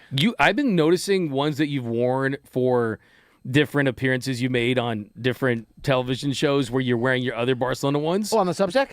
I don't know where it was, but I saw it on some shorts. You have the traditional Barcelona ones too. Yeah. So I'm waiting to see those, but that white one's super cool. Have I not worn the Blaugrana on the show? I don't think you have. I don't think you have. The white. This is one of my favorites of all time. Don't change the subject. Hey, I'm dead serious. You came up with this? This is a game-worn, authentic 97.1 The Fan D-Mac black button-up jersey. Wow. This is what I wear on the show. So this technically is a jersey. Yep. Unbelievable, dude. Unbelievable. All right. I'm a little shook now. I feel let down by my best friend. 855-97 LA Fan. 855-97 LA Fan. If you're over on the stream, hit that like button for us. Hit that bell button at the Fan LA, at the Fan LA. And when you get in the car, if you're sort of hanging out, again, we're on the FM on 97.1. So the LeBron James thing is interesting. Shams has reported that there's no offer for LeBron, and Windhurst has reported accurately, Brian Windhurst, that the Cavs can basically pay LeBron James $4 million. The Lakers, if they chose, can pay him $30 million in max money. That would severely limit what they can do, though. They don't have his bird rights the way they do Austin Reeves. So the $50 million that they have, whatever they give to LeBron, it goes away. There's some momentum building, at least in terms of the speculatives NBA sports media about the Miami Heat. I'll just own this. I was very skeptical. I think, D-Mac, on this show that would happen because of my understanding of the Heat's view of LeBron James, although maybe a reunion is possible. I want to ask you this. And this is the point we made on Crosstalk that I think is worth saying. Was it a week ago? There were some reports 2 weeks ago that the Lakers and LeBron's camp were in communication. And then today, there's the report from Shams. There's been no offer. And Alex Curry and Brock Vereen asked Brock and Alex midday in LA, well, how do you which is it? I think it's both. These are the games that LeBron's people like to play. To reach out to LeBron's camp is one thing, right? Hey, we're going to make some offers. We're going to build a team. This is the range we're thinking. This is our timeline. To make him an offer is a totally different thing. I think it's semantics. I think the Shams report, I'm not going at Shams, but can I be brutally honest? I want to hear it. Shams is the best insider in the NBA. I think he is more transactional and or easier to not manipulate because he's very smart, but I think Woj had a sharper sense of sort of the journalism end of it. I think Shams has a really good sense of how to get information in exchange for things. So Shams reporting to offer to LeBron, he may well know, I'm speculating, that leak coming from Clutch Sports is to put pressure on the Lakers, just public pressure. And he may know that it's not, in the semantics, it's sort of not accurate, and he'll put it out anyway.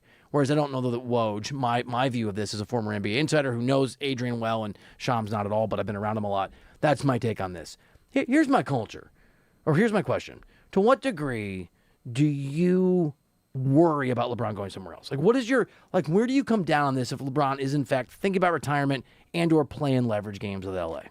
Well, the Miami Heat thing all of a sudden is more interesting to me every day that goes along just because he has a history there. We know that he has a very good sense of when to jump ship to another team if he feels that that team has a higher chance of getting to the finals, maybe winning a championship. I think the key is under the mat in Miami. I think Pat Riley left that key under the mat. Like, hey, LeBron, come back. Get the boys back together, except in a new era. And you got Giannis and you got Bam. You got a very interesting squad there potentially in the East that will allow him to compete.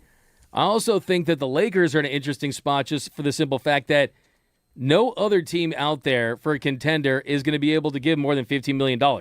So if you're the Lakers, why not just offer him $16 million, right? Dude. Why would you have to cater to him and basically give him an extra $10 to $15 million of what he could get just because he's LeBron James for some work past due type of thing, just to save his ego? Now, would the Lakers make $20, $25 million of profit because LeBron James is on their team for what could possibly be a farewell tour? Sure, but I also think that LeBron being back on the Lakers, even though I think they would be a better and potentially more formidable team next season, I also think that team isn't competing with the Thunder. They're not competing with the San Antonio Spurs. That's a great call. And I dude. also think that their path to another championship is put in neutral. So if LeBron wants to come to LA and have a farewell tour, I'm saying farewell LeBron.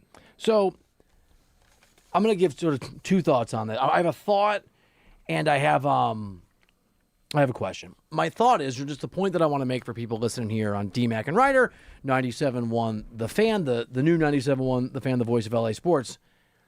It has been reported. I know this is 3 or 4 weeks ago. Feels like 10 years ago to me. Does it to you? A month ago? I Feels only know the forever. life I started here. I know, man. Me too. Yeah. It's fun. The show's amazing. I love doing it with you, but it's been like, wow. But it was about a month ago, or forgive the dates being off, where the reports came out that LeBron wanted to wait and see what the Lakers can put together as part of his decision-making. Remember this? There was some credible report out there that said, yeah, LeBron wants to get paid, but he also wants to see if he's going to take a pay cut, what the Lakers are going to do with the money that they wouldn't spend on him. How on earth can LeBron's representatives see what they're going to do with the money if the Lakers don't have time to go and try and spend it? The fact they haven't made LeBron James an offer might be because they're trying to see what they can do, so when they make him an offer, they can sell him on the fact that their project, their team, their plan for 26-27 can be successful. This is the stuff LeBron James does. And I'm going to just out the guy again because I did it on Crosstalk. In 2010-11, LeBron was ridiculed nationwide. Failed in the finals. Not even a villain, just became unliked and not likable. Q rating dropped significantly. They went and they hired a guy named Adam Mendelson. Adam Mendelson is a former, I think, chief of staff. You can look it up, maybe deputy chief of staff of Arnold Schwarzenegger when Schwarzenegger was the governor of California.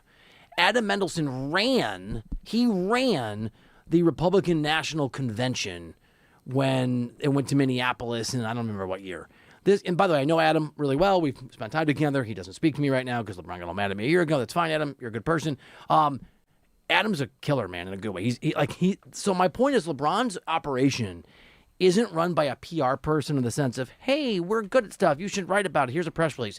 It's run by a high-level political operative. It's run by a very sophisticated and impressive person. And that means they're going to work hard to manipulate the media and to manipulate information and to put messages that are out. I say all of that to say this. I would take every LeBron James story with a grain of salt because it is going to be managed more like it's coming from President Trump or former President Biden than it is like it's coming from a Nikola Jokic or Giannis Antetokounmpo. It's a different level of sophistication, as evidenced by who LeBron James literally went out and hired. And last thought on Adam Mendelson, just to put it in context, I really like Rachel Nichols. I'm not taking shots at Rachel Nichols. I think she's great at her job. Do you remember when she lost her job at ESPN because she got caught on camera saying stuff that was considered controversial during COVID? Remember this? Kind of? The person she was talking to on the phone was Adam Mendelson. Like, if you go back, so my point is, like, deep in the weeds on this, LeBron's person is constantly talking to media members and shaping media narratives and very influential. I'm not taking a shot at Shams at all. If I were, I would just take the shot. No offer to LeBron James, I don't think means what it sounds like it means because of the sophisticated operation that LeBron operates with. I think you have to wait and see, and we just don't know. what LeBron's really up to, and I would be leery for people out there to look at a report like the Shams report and say this means something. All it means is this is what LeBron wants you to think right now. That's really fascinating to me because you're talking about something that goes beyond sports and just how he's controlled the narrative. And I don't care who's running LeBron's PR team. I don't care if they do have any type of political or presidential backgrounds or whatever it may be. LeBron's not the president anymore. LeBron's not the vice president anymore. He's definitely not the Secretary of Defense. He might not even be the Secretary of Treasury. If he wants to be in this cabinet, he better take a pay cut. And the thing about LeBron James and potentially taking a pay cut, applaud, I love it. The thing about So damn good, dude. The thing about LeBron James, He might be the. he better he's take a pay Kiefer cut. Sutherland from what was it called? Lone Survivor. Lone Survivor. Was that yeah. show good? I didn't see it, but my me friends either. that liked it. But point I'm trying to make here is that my hope is yes, the Lakers have left LeBron on red. Yes, they have not engaged in conversations with him. But what did LeBron James say last year? What did he say the year before that? What did he say whenever contract negotiations have come up between him and the Lakers? He's willing to take a pay cut if that money goes towards meaningful contributors. And right now, the cupboard is pretty bare. Not a ton of options. Walker Kessler, maybe. Jalen Duren is reportedly available. There's the Jalen Duren stuff. The numbers are tricky. Yeah, as you point out. Yeah, the numbers are tricky. It's. By the way, there's a couple of comments. Robert Wallace 490. Thank you, Reiter. Love the insight. I learned a ton about Bron. You're welcome. And the Fluke 32. This is on the chat on the stream at the Fan LA. That's not PR. That's not a PR op. That's straight up propaganda. Yeah. LeBron propaganda? No. Okay. LeBronization. I mean, dude, like the thing is, I respect the hustle and the angle of it. I just think people should know that LeBron is a smart dude, and he surrounds himself with smart people. And that means you got to be very leery of believing everything that he says. And I also think there's a world, too. And I agree. And you are Mr. LeBron. You're Mr. LeBron. Don't tell him that. You'll be more sideways with him than you are Mickey Rojas, bro. You get a picture of you in LeBron's locker? Right? Can we get that? I need to see you in LeBron's locker. It would be empty if you knew I was coming by. But wouldn't you think this bill just kind of reading the tea leaves, having understanding about how the Lakers kind of do business, how they operate with their superstars, Luka's got to be a part of this in some capacity where he's saying, hey. Yeah, that's real. Get LeBron back at the right price. If not, nudge him out. Take him and Bron and they can leave. I'll drive him to the airport. Because I think that Luka Doncic realizes that LeBron James last year, when he came back after the injury and he realized he wasn't the second option and he embraced being the third option, the difference there, and I think the reason why he was happy was he was still getting $50+ million, right? It'll be a different story when he kind of goes up there getting $20 million, $25 million, the pride, the ego's hurt, and then you have the awkward distraction of Uncle LeBron and whatever that may be. So it's going to be an interesting thing. I think what's best for LeBron, I really, truly do believe this. I think what's best for the Lakers, I truly do believe this. If we're talking about next season and we look at the championship the Knicks just won with Jalen Brunson, where you can get some competitive pieces around your best players, ones that aren't just one-way players that just play offense or defense like the Lakers have right now, a sign and trade of the Cavs, I think, would be the best thing for both parties. I really do. It'd be a farewell tour that would make sense, and the Lakers could get the big that they want. The chat is pointing out correctly that Lone Survivor is a Mark Wahlberg show. I was thinking of Designated Survivor. Designated Survivor. The chat at the Fan LA. You were rolling, through. so you're rolling. Don't do that. I knew it. No, I didn't say I knew it. I didn't know that. No, I did. You're rolling, though. 855-97 LA fan. Dude, you got the slow clap for me. That was so good where he's like, he's not the secretary. And you worked your way down the sort of order of, the constitutional order of secession. I was like, wow. This guy's deep in the constitutional weeds here. You're Mr. Bill Clinton Yertle guy. My man. I'm in a bathroom right now. Literally peeing. What the hell are you doing here? Is that where your what the hell comes from? What the hell? Yeah, I think it is. Okay. What? I am peeing. All right, D-Mac and Reiter 97.1. The Fan, you pretended earlier that I wanted Dalton Rushing sent to prison. Well, the former Raider is not pretending he wants a big name in the NFL sent to prison for just doing normal football stuff. That is next here on the NFL Report on D-Mac and Reiter.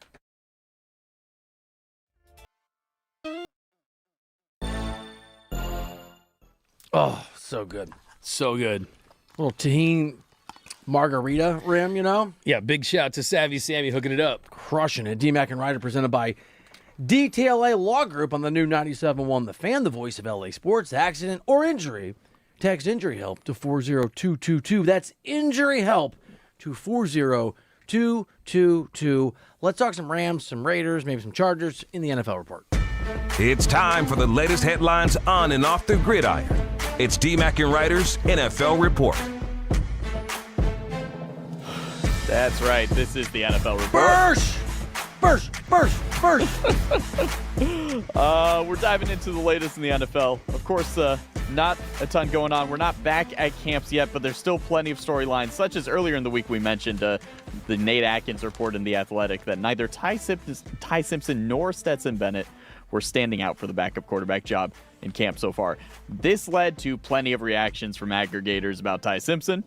Blaine Grizak of Sports Illustrated wrote an article today reminding Rams fans to pump the brakes on the takes, saying, quote, "At the end of the day, it's OTAs and neither quarterback is being asked to do much. Players still aren't wearing pads and the goal is to keep things simple while the offense is in the early stages of being installed." An argument can be made that it says more about Bennett, who has been in the offense for 3 years, that he isn't significantly ahead of a rookie. Either way you want to look at it, it's mostly just a nothing burger. I think that's right. Somewhere between nothing burger and Ty Simpson will be the backup come whenever it actually matters.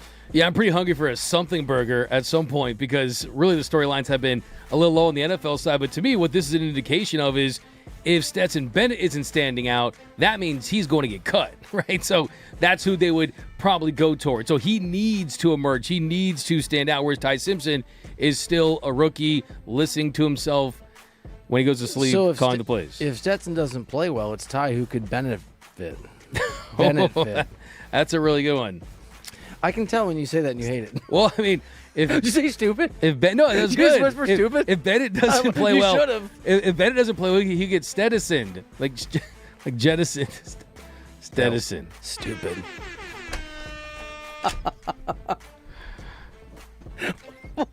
Why do you look at me like that? No, we'll see. Look, this is going to be about. They need a good backup quarterback, and This isn't the Dodgers where you're required to always root for people. nah, bro, Gordon. shots fired. Oh, That's not cool, bro. was that over the line? No, that was way over the line. Good. Yeah, not cool at all. Get you. Come on. What'd you say?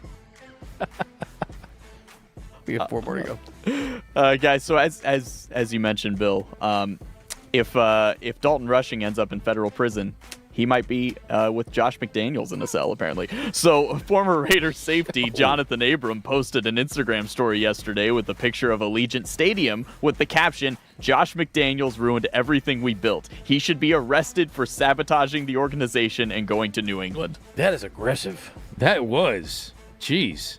That's. So I guess there are people who call in for federal prison. That's Guess so. chill it out, bro. It is. I am interested in the degree to which in football people really can rise to their level of incompetence, and the distinction between being great at a job and being horrible at a job. Remember Charlie Weiss? Remember that guy? Yeah, Charlie Weiss. Romeo Cornell? There's a lot of them. There's a lot. I don't think. I mean, this does give big time drunken text you send your ex type energy. It really right? does. Like, Josh McDaniels ruined everything we built. What's going to happen to I think Mike McDaniel will be a successful head coach in 3 years, by the way. I think he'll do the rebound just fine. I feel like he's more of a specialist. I think his mind works as a specialist. No, Mike McDaniel. Yeah. Yeah. Not Josh. Oh, really? Yeah. I think Mike McDaniel too. Yeah. I think, Really? I think cool guy Mike McDaniel. Look, I mean, You don't think it'll work? I think his mind Wow, works best interesting. when he's a specialist as an offensive coordinator. I think when he has to be the CEO type, I think the personality kind of gets out of whack a too little bit for weird. me. Just for me. I mean, I could be wrong. A little too Miami Vice. Yeah, a little too much. A little too much. A little too extra, but brilliant offensive mind. And here's the thing. I do think he's getting another chance, though. I do think that there's still enough time to have another chance. I agree with you there. Remember Joe Judge, too? That was another Belichick disciple that randomly got a head coaching job. Yeah. Well, by the way, this is not an LA topic, but I'm going to say it anyway. It's amazing how everyone wondered why the Bill Belichick tree didn't work out, and it turned out because the actual roots weren't strong. Like, Bill Belichick wasn't that great either. It was all Tom Brady. Yeah, we knew a debate on that one. I mean, I think that Belichick was still a Hall of Fame coach. He sucked. Yeah, I just don't think he did a great. Just kidding. I I mean, kind of. He didn't. I'll say this: he didn't stay sharp. He let the game pass him by. It was hard to tell, I think, because Brady just made up for a multitude of sins. I do think it's a lot of things are in play there. I give Belichick a lot of credit, though. I mean, that defense that they ran. I have But his Tom phone Brady number. was great. Tom Brady was the best quarterback as far as winning that era. He's the GOAT for a reason. Yesterday, we discussed Adam Schefter's report that Joey Bosa's playing days may be over if he remains unsigned this offseason. Brandon Vieira of Bolt Beat wrote the same thing could happen to longtime Charger Keenan Allen if both the Chargers and Rams remain uninterested in signing him. Sports passes everybody by, but it is viciously fast in the way that it does it and brutal in football. Yeah, and Keenan Allen's another guy that has had a really, really solid, long career, but when it's gone, right? Father Time's undefeated. Last couple of years feels like he's been kind of holding on, but it's not going to be very long for him. Hey, it's not forever, right? That's the NFL, not for long, so I think that's coming for Keenan Allen. This next one's awesome. Oh, yeah. Well, a video went viral the other day of Sean McVay on vacation in St. Tropez being trolled by 49ers fans, where the Niners fans ordered bottle service to McVay's table, complete with the sparkling sign reading, "Go 49ers." With his money, wouldn't you just send it back? With my money, I would drink it. He laughed it off. You got to give him a lot of credit. He did laugh it off. He played it well. I think it shows the security there that he has. I believe that they were chanting something about Kyle Shanahan or something like that. So, yeah, I mean, I feel like that's the best that 49ers fans can do. You're number one in my heart. Don't know how that happened. Last one here. Remember all those images of games in Dallas where the sun comes directly through the side windows and blinds the players? Well, it turns out they actually do have curtains at AT&T Stadium, as they used them yesterday to block the sun for Japan versus Sweden. What? Jerry Jones, however, refuses to use them for Cowboys games because he loves the way the sun shines onto the field from the western windows. Oh, my God. Jerry's such a terrible owner now. That is so bad. That's crazy, dude. It should be curtains for Jerry Jones. Oh, okay, it should be time for him to You know call what? it up. Okay, I was jonesing for that kind of a joke. You know what I'm saying? The Jerry's not out on you. You're hey, look, you're guilty of being funny. I mean, the thing about it is, I know they like I said, they've used it for concerts, but I mean, to me, this is an easy fix. I've been to that stadium. I've been there during day games. It is not fun. I can imagine being a player out there. Got to get out of there. D-Mac, yeah, we do. D-Mac and Reiter. The list comes up, and it's edgy next on D-Mac and Reiter. They have the sources. They have the pulse.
Welcome into the show.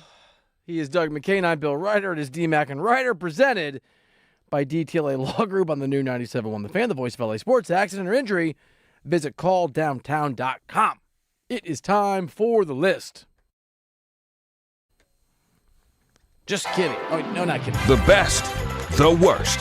This is your top 5, bottom 5 on D-Mac and Reiter. All right, so today we're doing rivalries with the Dodgers going down to San Diego to play a little 3-game series against the Padres. Los Padres. We're going to rock rivalries. We'll do a best... Wow. We'll do best first. Would you like to go hit it first? first? Yeah, I do. You want to hit it first? I really do. All right. You want to wait for the number, or Let's hit it. what should we do? Number 5. All right. The 5th best rivalry in all of professional sports. I've got to go with the Yankees and the Red Sox. The Yankees and the Red Sox, I feel like, yes, this is not a rivalry that I think year by year is the best in the game, but I still think this is a rivalry that brings out the competitiveness of the East Coast. Yes, it feels like ESPN tries to force feed us this rivalry, but it's the curse of the Bambino. We know that the trade from the Red Sox to the Yankees, the owner of the Red Sox, he was trying to fund a play, no Nanette, so he trades Babe Ruth to the Yankees, and they go on to have a dynasty. I got that number 5. I find that interesting. I feel like you're tipping off something. Number 4. Number 4, best rivalries in all of sports. I am going USC versus UCLA. I know no one will have that in their top 5. I know that people will talk about others, Michigan, Ohio State, Texas, Oklahoma. You've got your favorite collegiate rivalry. But the unique thing about UCLA, 4's up, and USC, fight on, is that we share a city together. We share Los Angeles. Look at this company. A lot of the people from USC, a lot of people from UCLA. There's a lot of tension. They compete in all sports. I got that as number 4. Number 2. Number 2. Number 3. Number 3, I am going Texas and Oklahoma. I think Texas, Really? the Red River rivalry, the Red River shootout. I've been there one time. Say that 5 times fast. Red River rivalry. Red River rivalry. But yeah, I think it's a great rivalry just because you have it at the Texas State Fair every year. You got half and half. You got 2 blue blood collegiate programs, Oklahoma and Texas. There's just something about that rivalry because it happens at the middle part of the season. It's not during rivalry week. I think it's a hidden one, but I've been there. It's really, really awesome. These fan bases hate each other. They're both football blue bloods. I'm telling you, it's a great day. Fans get burnt orange. That and the Iron Bowl are bucket list things that I've always wanted to be at. Yeah, the Iron Bowl is crazy. War Eagle, Roll Tide. Have you been? Roll Tide. No, I've not. I've been to each city writing about college football, but I've never been to a game where they play each other. Yeah, it's historic. It's great. We'll talk to Andrew about a remote here on the new 97.1. Super the fan, down. the voice of LA Sports. We'll find one guy on the roster from LA because we got to cover that dude. Number 2. Number 2, I'm going Los Angeles Lakers versus Boston Celtics. And yes, I think 2. it's high on my list just because for a pro sports rivalry, the history of it, with the Showtime era, with Magic versus Bird, it was rekindled with Kobe versus KG and Ray Allen and Paul Pierce. You only play a couple times a year, but when they get together in the finals, I think it's extra special. The history is certainly there. There's just a level of respect, I think, where in the NBA, there's a lot of temporary rivals, right? The Lakers had rivalries with the Kings and the Suns and different teams because of the way the roster was constructed at the time. But Lakers, Celtics, a lot of hatred there. I don't know if you saw Winning Time, but there was a famous... My buddy wrote that book. Not Really? strong, but like a guy that Jeff I really Pearlman. like. Yeah, he's super cool. He said, Acquaintance. bleep Boston, right? Hey, there we go. Number 1. And number 1, the number 1 rivalry in all of professional, all of collegiate, I don't care what it is, it's Michigan and it's Ohio State. My granddad was a Buckeye. Wow. OHIO. This is a 1-game season. If you've ever been to this game, it is bigger than UNC Duke. It's bigger than any rivalry you can think of. I've never been to see El Clasico. I think that Real Madrid, Barcelona could be there, but there's a genuine hatred. It's based on the Toledo and Michigan war where they were fighting over territory in the 1800s. It's absolute hatred between these two, absolute hatred. I mean, they asked one time Woody Hayes at Ohio State when they beat Michigan, they asked him why he went for 2, and he said, because I couldn't go for 3, because he wanted to just beat it into the Wolverines. These two teams hate each other. It's also the most watched college football game every single year. Incredible stuff. That's number 1. Michigan, Ohio State. The Wolverines, the Buckeyes. Love the list. Let's give it a cheer.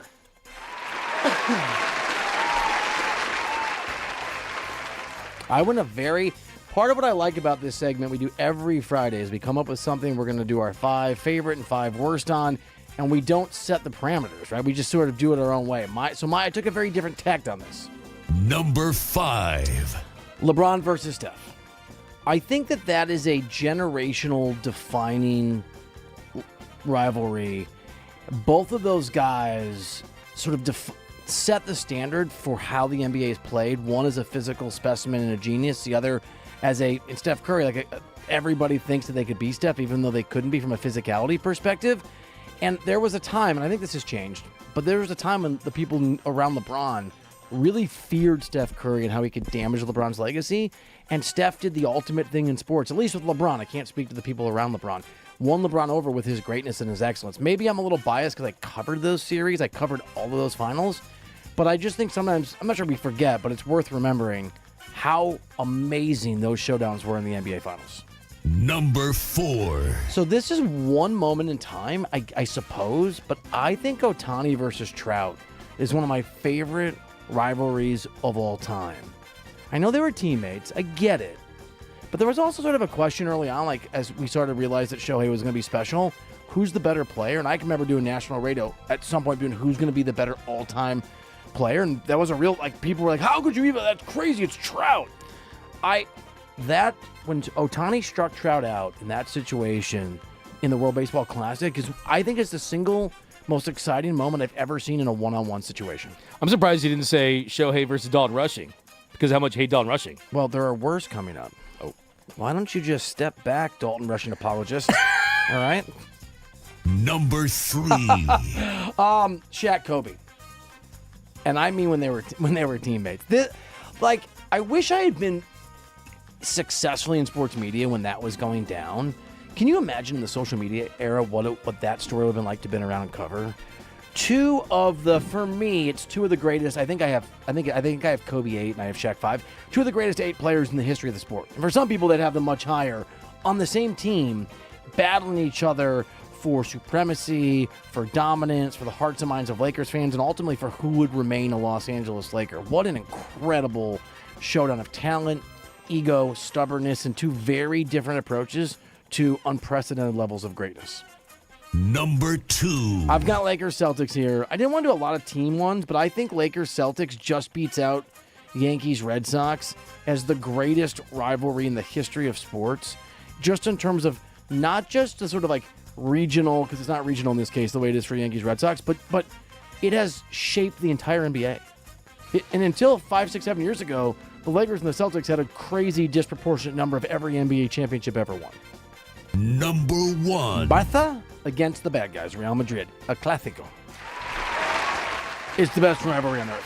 Also, that game, they basically play 3 to 5 of these a year, depending on sort of some, and it destroys the Super Bowl. It is the most watched sporting event every single year on earth, period.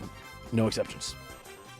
What do you think game's better at? I bring facts to my fight. Hala Madrid! You're not sorry. That's what you get for calling me out, man. You called yourself out. You did in between the break. You put pressure on me. I didn't do it, but I had an observation about you. That observation was true. Time for the worst showdowns. Rivalries. All right. Number 5.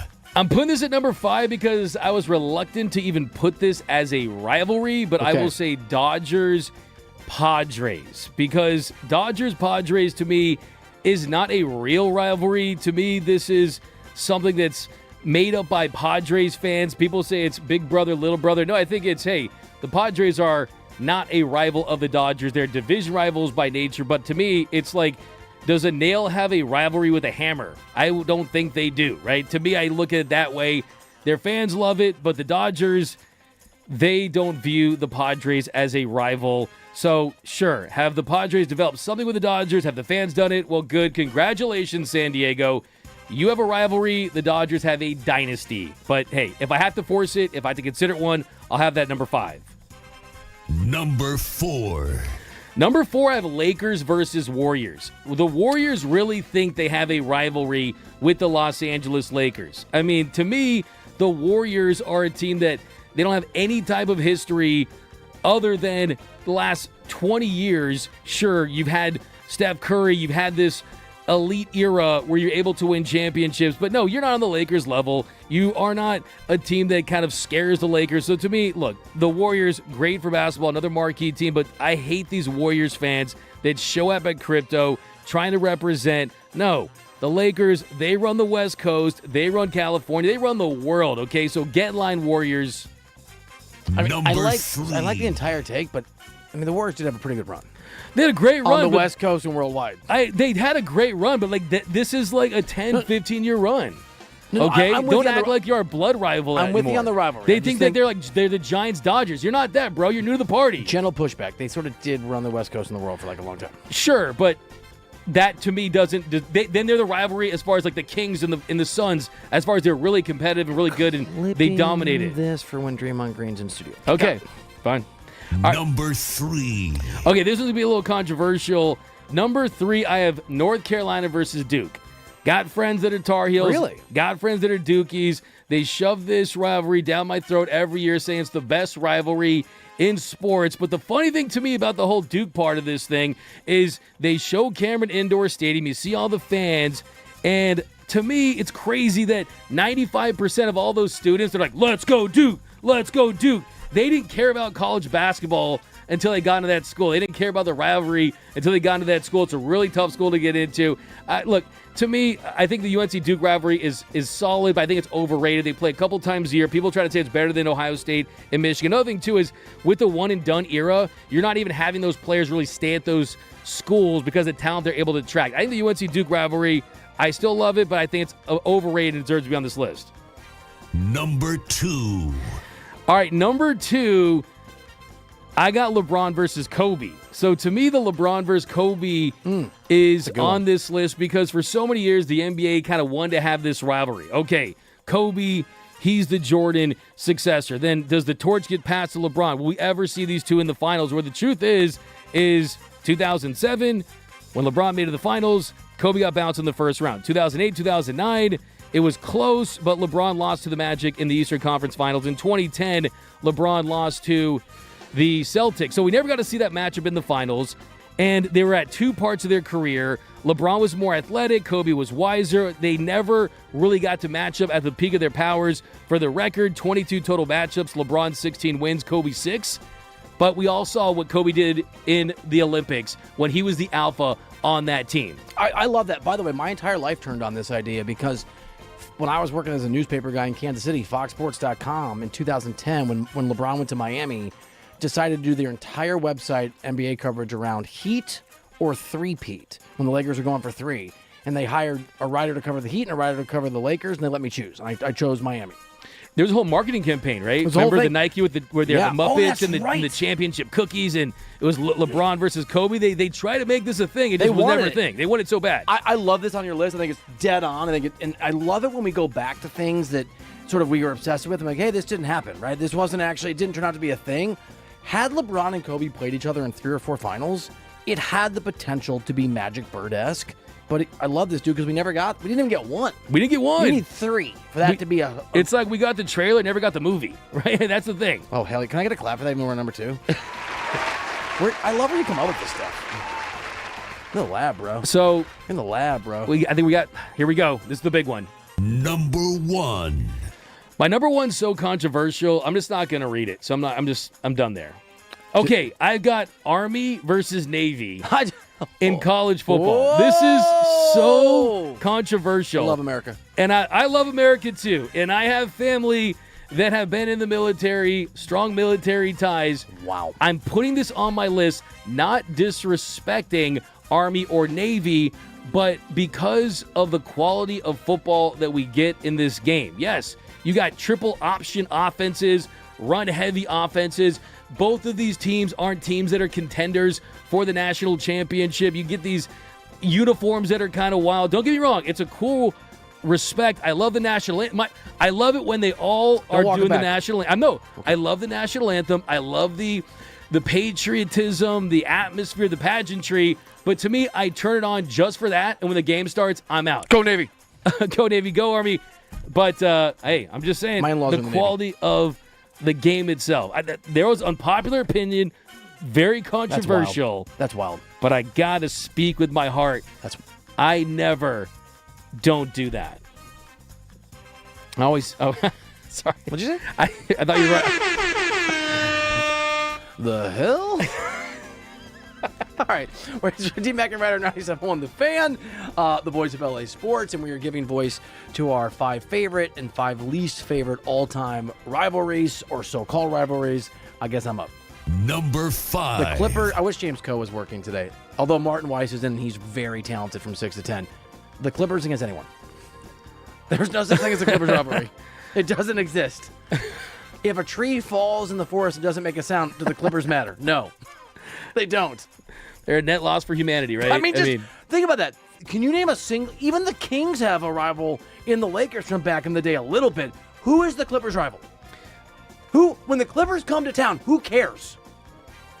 Now, in fairness, when the Clippers have home games, lots of people here care because they get to go root for a team they actually care about at Intuit Dome. But, who actually cares about the Clippers? Clippers-Lakers, the Battle of L.A. with Kawhi, I actually kind of think that was lit for a couple years. I don't think it was ever a real thing. People cared. They've never played each other in the postseason, let alone have, the Clippers beat the Lakers in a playoff series.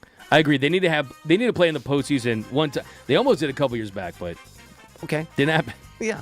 Dalton Rushing almost had a great game the other day. Should I apologize to him? Oh, great. Leave my guy alone. Yeah, I know. You got the notes from anyway. Number 4. Yeah, they went there. Dodgers, Padres, all the reasons you said, not a real rivalry, very silly, blah, blah, blah, blah, blah. Number 3. I'm going to go the Mayweather-McGregor fight. And some of this is because I covered it, and I spent so much time hyping it, talking about it, excited, going on the radio, going on TV, defending it. It's great. It's going to be amazing. I flew to Vegas. I got credentialed. I covered it. And it was, halfway through the first round when I realized I'd been Ponzi schemed by Dana White and the UFC. I'm like, this is not a real thing. And Conor McGregor can't box. And I fell for it. I fell for the okie dokie all the way. Conor McGregor. Yeah, that's a good pull. I wish I had that one. Number 2. Doug McCain versus Shohei Ohtani Cy Young Award. This one hurts me. I mean, it's a great rivalry. There's on the one side D-Mac, who I respect and adore. And on the other hand, there's Shohei Ohtani chasing the Cy Young Award, which is important and valuable. And it's just, you're punching at him and trying to stop it. It hurts me. For the first time doing this show, it hurts me. I had the instinct to climb over. There's an off button that turns the mic off that I wanted to do that for this one. What are you talking about? No one wants Shohei Ohtani to win a Cy Young more than I do. That's not true. I just want it done where he's not overworked. Every single person on earth who wants him to win a Cy Young Award wants him to win a Cy Young Award more, Doug, than you do. I want him to win the Shohei Ohtani and as the best player in the history of the game individual season award. Which is you making the exact point I just made, and I appreciate your support. Number 1. Yankees, Red Sox. And I can't believe you put on your list. What a bunch of garbage. I am so sick and tired my entire life of living in Iowa or Kansas City or Miami or LA or anywhere else. And every Sunday night baseball game is a Yankees Red Sox game until recently.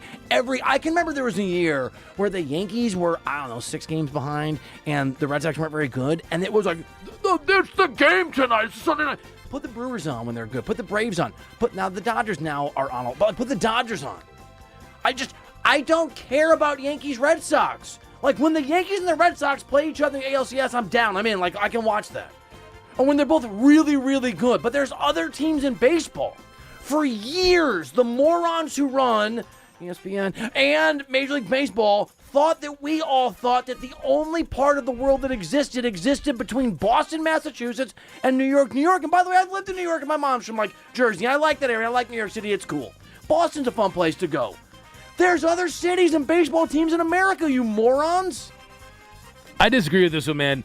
Yankees Red Sox from 99 to 04 was some of the best. That's 5 years. Most still though. Okay, fine. It's great. 5 years. It was great theater. I still think that. Okay. Does that justify 20 more years of having it shoved down my throat?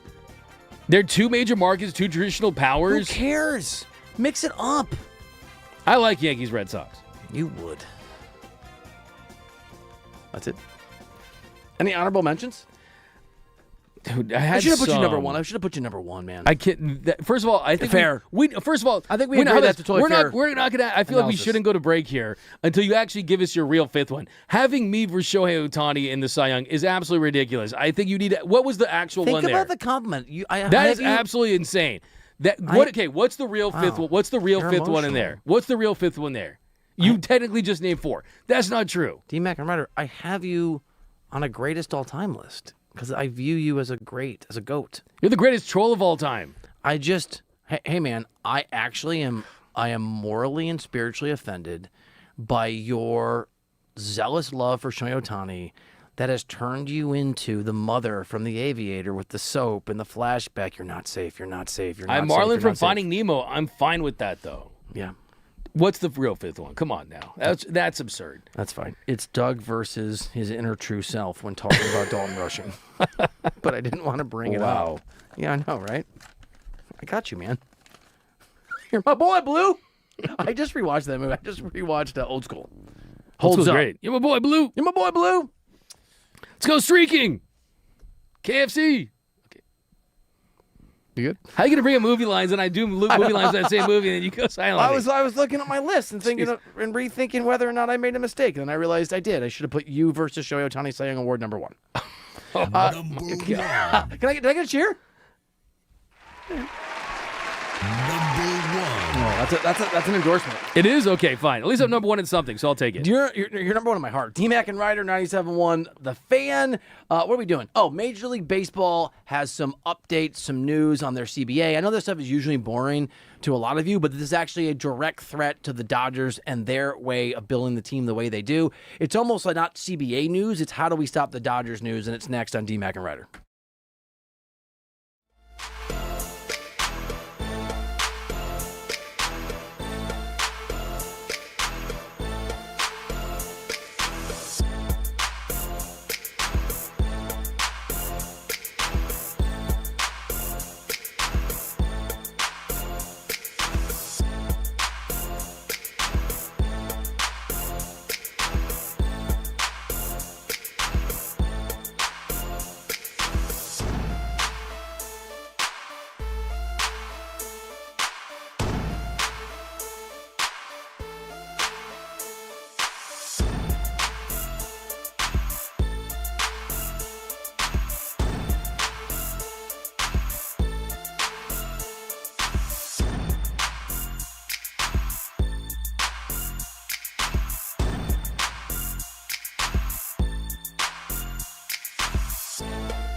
back into the show. Doug McCain, Bill Reiter, D-Mac and Reiter, presented by DTLA Law Group on the new 97.1. The Fan, the voice of LA sports. Accident or injury, visit calldowntown.com. That is calldowntown.com. Sammy and I were talking earlier about good restaurants to go. She might go to a fancy restaurant with a friend. Lori and I are going to Bevel, my wife and I, on Sunday.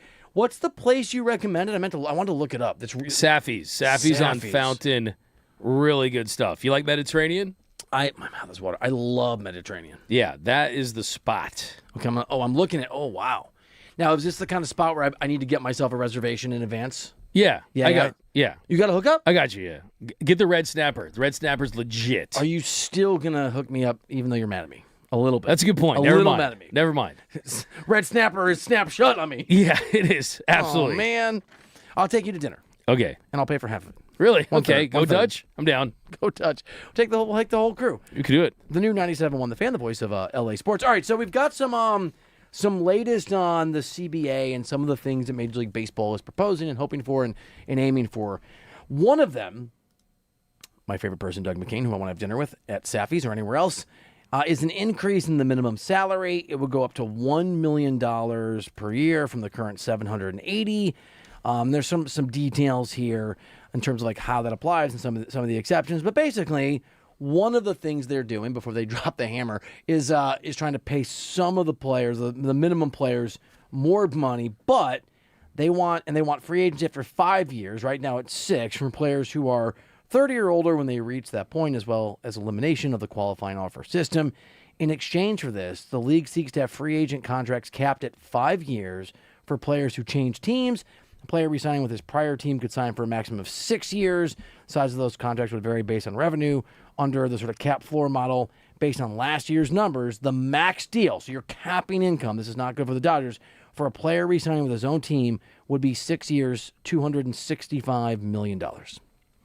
Yeah. I mean, that's all this stuff that we're seeing right here. I mean, you mentioned the minimum salary. I mean, that would be a big increase. Also, a 30% rise in the pre-arbitration bonus pool. A lot of things are really interesting there, but the truth is a lot of this stuff, this is dreams, right? These are dreams right here, and everything right now are dreams. I think 80% of them won't make it into the new CBA. Both sides will make trades at some point, and they'll label it as a compromise. But I think that the thought exercise here is kind of what would Major League Baseball look like with things like bird rights, where it allows you to kind of sign your own cornerstone. I can give you the rest of this. Yeah. So the other thing, by the way, the max deal for a player resigning with his own team, the 6 years, $265, just to put into context, is an average of $44 million per year.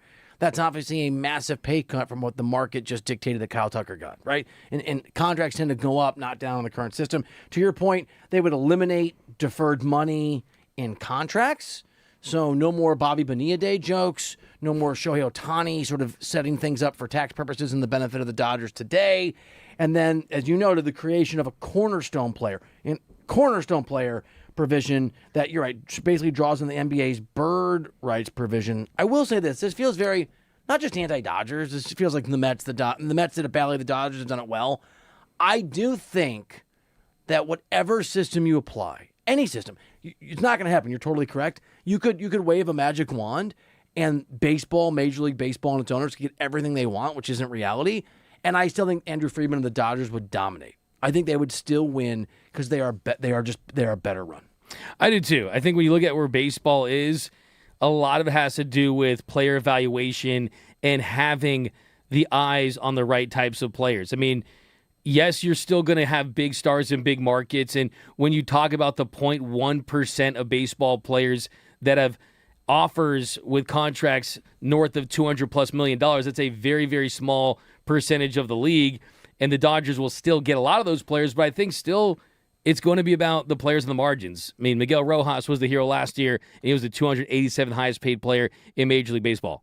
Let me give you a thought experiment here on D-Mac and Reiter. So my wife distracted me because she's listening. Safi's is owned by the same couple who have Bestie and Bevel. Yeah. I didn't know that. I told you that too. I missed it. Oh, yeah. I wasn't listening. A little trifecta. I was staring into your eyes, and I got lost in there. Yeah, it's the same. The great restaurateurs. How would you rank Bestia, Bevel, and Safi's? Safi's. Wow. What's the one, the Art District? Bestia? Bestia is the Italian place in the Arts District, and Bavel's the one a little further down, closer to the Yeah, action. I would say Safi's second, Bavel third, and I think Bestia is the bestie of the bunch. You think it's the best of all of them? Yeah. Here's a thought experiment. I'm not trying to take away the firepower of the Dodgers. I'm not trying to say that what they've done is obnoxious. But would you be open, and I know the players aren't, but if you had a magic wand, would you be willing to create some sort of a system or allow a system?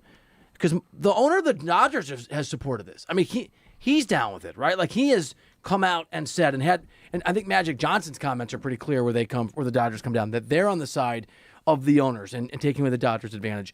Would you be open to this so that it would take away 5-10 years from now other fans' obnoxious retorts in other markets of, you guys just spend money? Because then there wouldn't be that to fall back on when the Dodgers keep on keeping on. See, for me personally, I wouldn't want to see that because I think baseball is very different than the National Football League, than the NBA, just because if you had a ton of parity in baseball, I think it would fall very behind in the rest of the leagues. I truly do. I mean, we saw a couple years ago before the Dodgers won back-to-back titles, the Rangers versus the Diamondbacks. That was the lowest rated World Series in the history of the sport. 7 million people were tuning in per game. So I think that, do I want to see owners at the bottom, the teams like the Pirates and the Rockies, teams like that, spend more just to be more competitive? I certainly do. But I think limiting the spending power of your big markets, it's a major risk for this entire sport. You do not bite the hand that feeds you. And the truth is that baseball, I think more than any other sport, depends on the Dodgers, the Yankees, the Cubs, the Red Sox, the big markets for their league to be relevant. Here's how I'm going to gently push back on that, or at least suggest that maybe there's another reality that could emerge.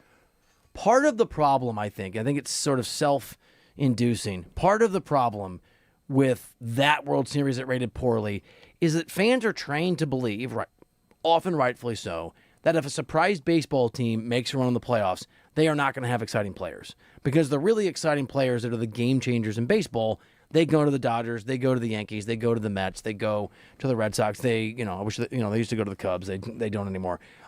I think that if you created a system like in the NBA where teams could retain their players, where there was, and this may not be in the best interest of the Dodgers, so maybe it's not good for LA, but you had a cornerstone player provision, which is basically bird rights, and you had a max of $44 million per year. I think over time, guys that are developed and drafted by their organizations are going to stay in a Pittsburgh. They're going to stay in a Cincinnati. They're going to stay in a San Diego. They're going to stay in a Seattle. And I think consumers, baseball fans, would be trained to believe that small market teams can actually provide a really interesting product in the World Series in a way maybe they aren't now. I mean, look, there's a lot of interesting conversations. I think that's a brilliant point, just because when baseball is at its best, you're just seeing competition on the field with players that are competing on the highest level, like Paul Skeens or Bobby Witt Jr., right? Players that are superstar level talents that aren't playing in major markets. But the problem is those guys can't be competitive on those teams, right? They are the Bugatti parked at the trailer park, right? They're players that can't be surrounded with enough talent to compete. But the way I look at it is, the way the sport is designed right now, the juggernaut is what leads to the most eyeballs. And if you would tell me that, yeah, you kind of sprinkle the stars onto other teams and everyone has their star kind of like an NBA team, it's a little different because NBA teams have 3 players that really mean a lot, That's right? a great point, dude. Yeah. Baseball, you have a 26-man roster. You have a farm system. There's a lot of moving parts in there. And I think for the Dodgers, they would be successful regardless just because of how good they are at scouting and developing, and they would have an advantage over other teams. But I think this is a really perfect day to have a topic like this. You know why? Look at the Mets. The Mets are bad.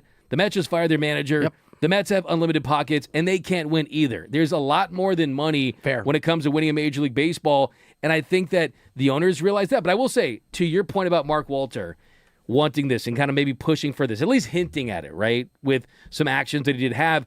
I was at Dodger Stadium a month ago, and I was talking to some people about this, and one thing I was told as far as why teams like the Dodgers and Yankees and the Mets would be interested in this is because anytime a Juan Soto hits the market, right, there's always pressure on just those 3 or 4 teams to sign that guy. And they almost feel like they're hamstrung because they're forced to sign the top of the market players because there's pressure. And that those players end up hurting them. By the way, I love that, and this is where there might be an advantage for the Dodgers. I'm not even arguing for it, but if that pressure exists and it leads to Kyle Tucker, in the current system, you get him for $60 million a year. In the system they're proposing, you get him for 44. So it does damage some of the ability to make a mistake because you have to win every year. And Mark Walter was talking with the LA Times about this in March. It's an interesting quote. Quote, here's what the problem is, Walter said. Money helps us win. We can't win all the time. We've got to have some parity. So we've got to come up with something that will give us some parity. Now, Mark Walter's in a bit of a paradox because he's clearly going to spend money to make the team win. So he's not cheap like some other big market or some other owners. But I think he also recognizes if the system changed, then he wouldn't be under the same pressure or the same requirement. If you're capped, you can't spend $60 million on Kyle Tucker. So that's the thing, too, is I don't think teams are going to be interested in signing 10-year deals if there's any type of hard cap, because then you're really screwed if that player gets injured or that player underperforms. And I think, too, even if you have a floor, even if you have cornerstone players, you're still going to see teams like the Marlins pay the minimum, get the one cornerstone player, and still not be competitive. So I think that you just have a more dispersed level of talent, but I still think the same teams will win, but I just don't think the baseball necessarily will be as good. Look, I will say this. I do think the floor works if you have it high enough, and you've seen that in the NBA. I think the reason that a Miami Marlins organization might vote against this is because if the floor is high enough and you're going to have to spend the money, they're going to be like, I guess we spend it on a winner. But it's an interesting saga. We will keep you updated. We're going to shift gears a little bit here on the show because, yesterday or 2 days ago, we had Scott Drew on, the coach of Cameron Carr, the newest Laker. And now we're going to let you listen to Cam Carr himself because he just got introduced by the Lakers. He's a very impressive dude, and I think you're going to want to hear this next on D-Mac and Reiter.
show, D-Mac and Reiter, presented by DTLA Law Group on the new 97.1 The Fan, the voice of LA Sports. Accident or injury, text injury help to 40222. Accident or injury, text injury help to 40222. Let's do Hardwood headlines. Ball don't lie. Time for Hardwood headlines with D-Mac and Reiter. Let's get it, dude. All right, so we've got a little, not breaking news so much as breaking sounds. Is that a thing? It is now. All right. Well, let's break Hi, it Bursch. in. Hi, guys. Yes, Cameron Carr was introduced today. Formally I forgot Bursch was introduced. doing it. That's a Bursch. I got confused. So the Lakers introduced Cameron Carr. I'm going to let you guys hear a few things from his introductory press conference. And I will say, Scott Drew was on our show a couple days ago talking about Cameron and how great of a human being he is, not just a great player.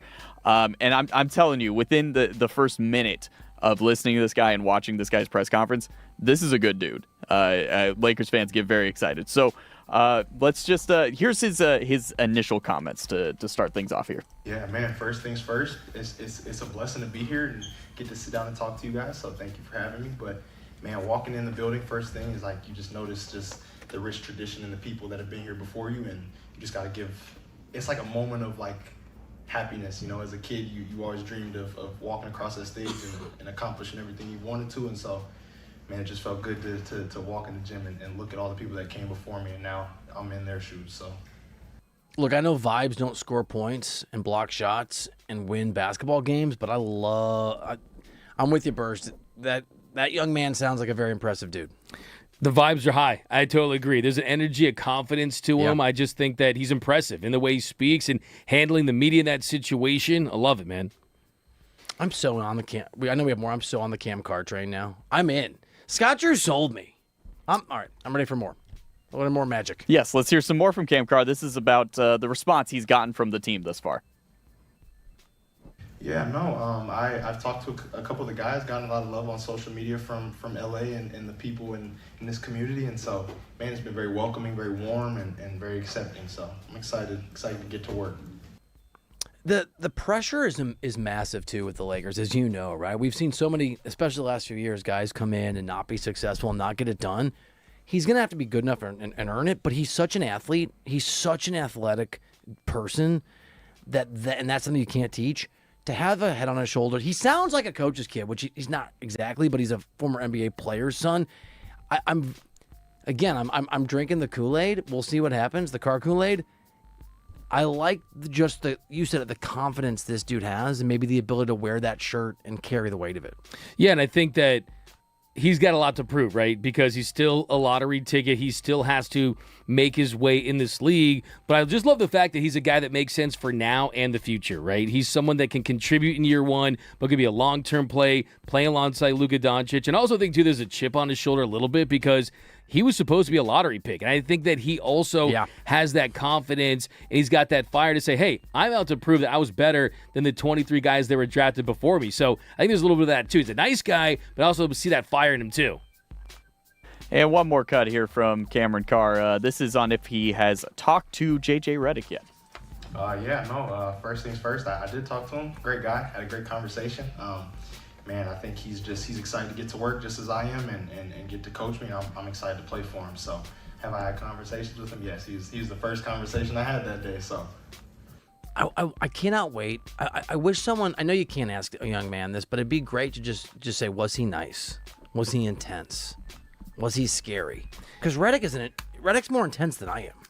Yeah, first impressions, everything, right? For me, I think he probably handled it well. I think, first of all, his nickname is Cam First Things First Carr. He feels like he says that before everything, which I like. I mean, first things first, he's got to get to work, right? His name's Cam Cliche Carr. Cam Cliche Triple Carr. C. But I think that the way that the Lakers viewed this offseason was, hey, view him almost as a free agent signing, right? He's a draft pick, but you almost have to view him as a free agent signing, a guy that you don't have all these years and all this time to wait for him to develop. They're going to need him to be what they hoped Dalton Connect was a couple years ago, a guy that's athletic, a defensive wing.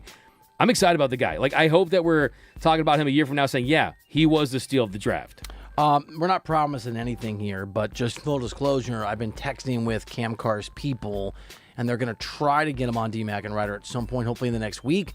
So I'm just going to drop a quick note, right? A little live programming share, because he is an impressive young dude, and haven't heard him. I'm just going to give a little love to these guys, maybe to just remind them this is the place that Cameron Carr should be hanging out when he's ready, when he's up for it. This is the place to be, man. He's got to find a place to live, right? Like all that stuff. He does. How overwhelming. I mean, it's got to be a whirlwind for the guy. Did you see the screen grab on social media of the dude who got drafted by the Kings? Like the look on his face? Was it just like, It why? wasn't. Yeah. Oh, no. I wish I could see like the opposite of that look would be how Cam Carr must have felt when he knew it was the Lake. You get to live in L.A., dude. Jeez. Yeah. Well, could Cam Carr have another new teammate? Stefan Bondi of the New York Post reported last night, quote, heard it's unlikely Mitchell Robinson will be back with the Knicks next season. He's the longest tenured Knick, but also an unrestricted free agent. Owner James Dolan said he's unwilling to pay into the second apron, so running it back with a bench is not feasible. I mean, it's really interesting the ways in which the CBA, and we were just discussing this with baseball. The CBA in basketball does work. Now, whether you like the outcome or not is a totally different question, but it does squeeze both sides. It does. And I think that in these cases, backup center option of Mitchell Robinson, I don't think that he's their sole solution for the center position, but at around 10 to 13 million, he does make some sense. I mean, we'll see. They need to make some moves. And I don't think, too, it doesn't seem like Rob Pelinka and the gang were they at the Carr thing. Some people online were saying they weren't present there. We'll see. But does that mean that Rob is working behind the scenes on getting deals done? Maybe he's really busy. That would be my hope there. I think Rob is deep in the weeds trying to find a big man so that he can keep his big job. Well, Jake Fisher is reporting that while Kawhi Leonard's preference is to stay with the Clippers, sources say there is mutual interest in Kawhi reuniting with the Toronto Raptors. I actually, I just don't care about Kawhi Leonard anymore because it's the old fool me once, shame on you, fool me twice, shame on me thing. Can't fool me again. I don't trust Kawhi Leonard at all, and so I don't connect any sort of emotional or intellectual energy to where he's going to go or what he's going to do. I'm a sucker for this story. I actually think it'd be kind of cool for him to go back to Toronto. You do? I really do. Jeez. I think that'd be so stale, man. Why? I mean, is that a retirement home at this point? He's not going to retire. Would He's you going to have make $50 million a year. I mean, just might as well call Kyle Lowry and Serge Ibaka, Marcus Gasol. What are they up to these days? I mean, for me, wow. I just don't believe I wish Kawhi you brought Leonard. this energy to the Dodgers sometimes. Oh, God. Are you? Come on! I am kidding. Well, I mean, kind of. Jeez. Hey, look, here's the thing. Talk to me. Kawhi Leonard does need a factory reset, right? And I think that if he goes back to the scene of the crime in Toronto, gets that factory reset, gets away from LA, and maybe gets that spark, because playing with the Clippers, Intuit Dome, it just did not work. It has not worked to this point. The fans in Toronto will demand accountability. He can't hide there like he could hide with the Clippers. So, I mean, if there's any spark left in his career, maybe Toronto brings it out of him. I'll give you that. I'm a sucker for a reunion, dude. And not the Walker Buehler kind we're talking about in a couple We have a hours, reunion so. 5 days a week on the show at 2 o'clock. Guys, the Timberwolves acquired LaMelo Ball from the Hornets in exchange for Naz Reid. 3 pick swaps, 3 seconds. Nothing. Oh, can we pick swap that joke? No, it wasn't a joke. Wait, it was a joke. How's it a reunion? No, when you leave, so you reunite every day. Okay. Oh, no. Yeah. You know what?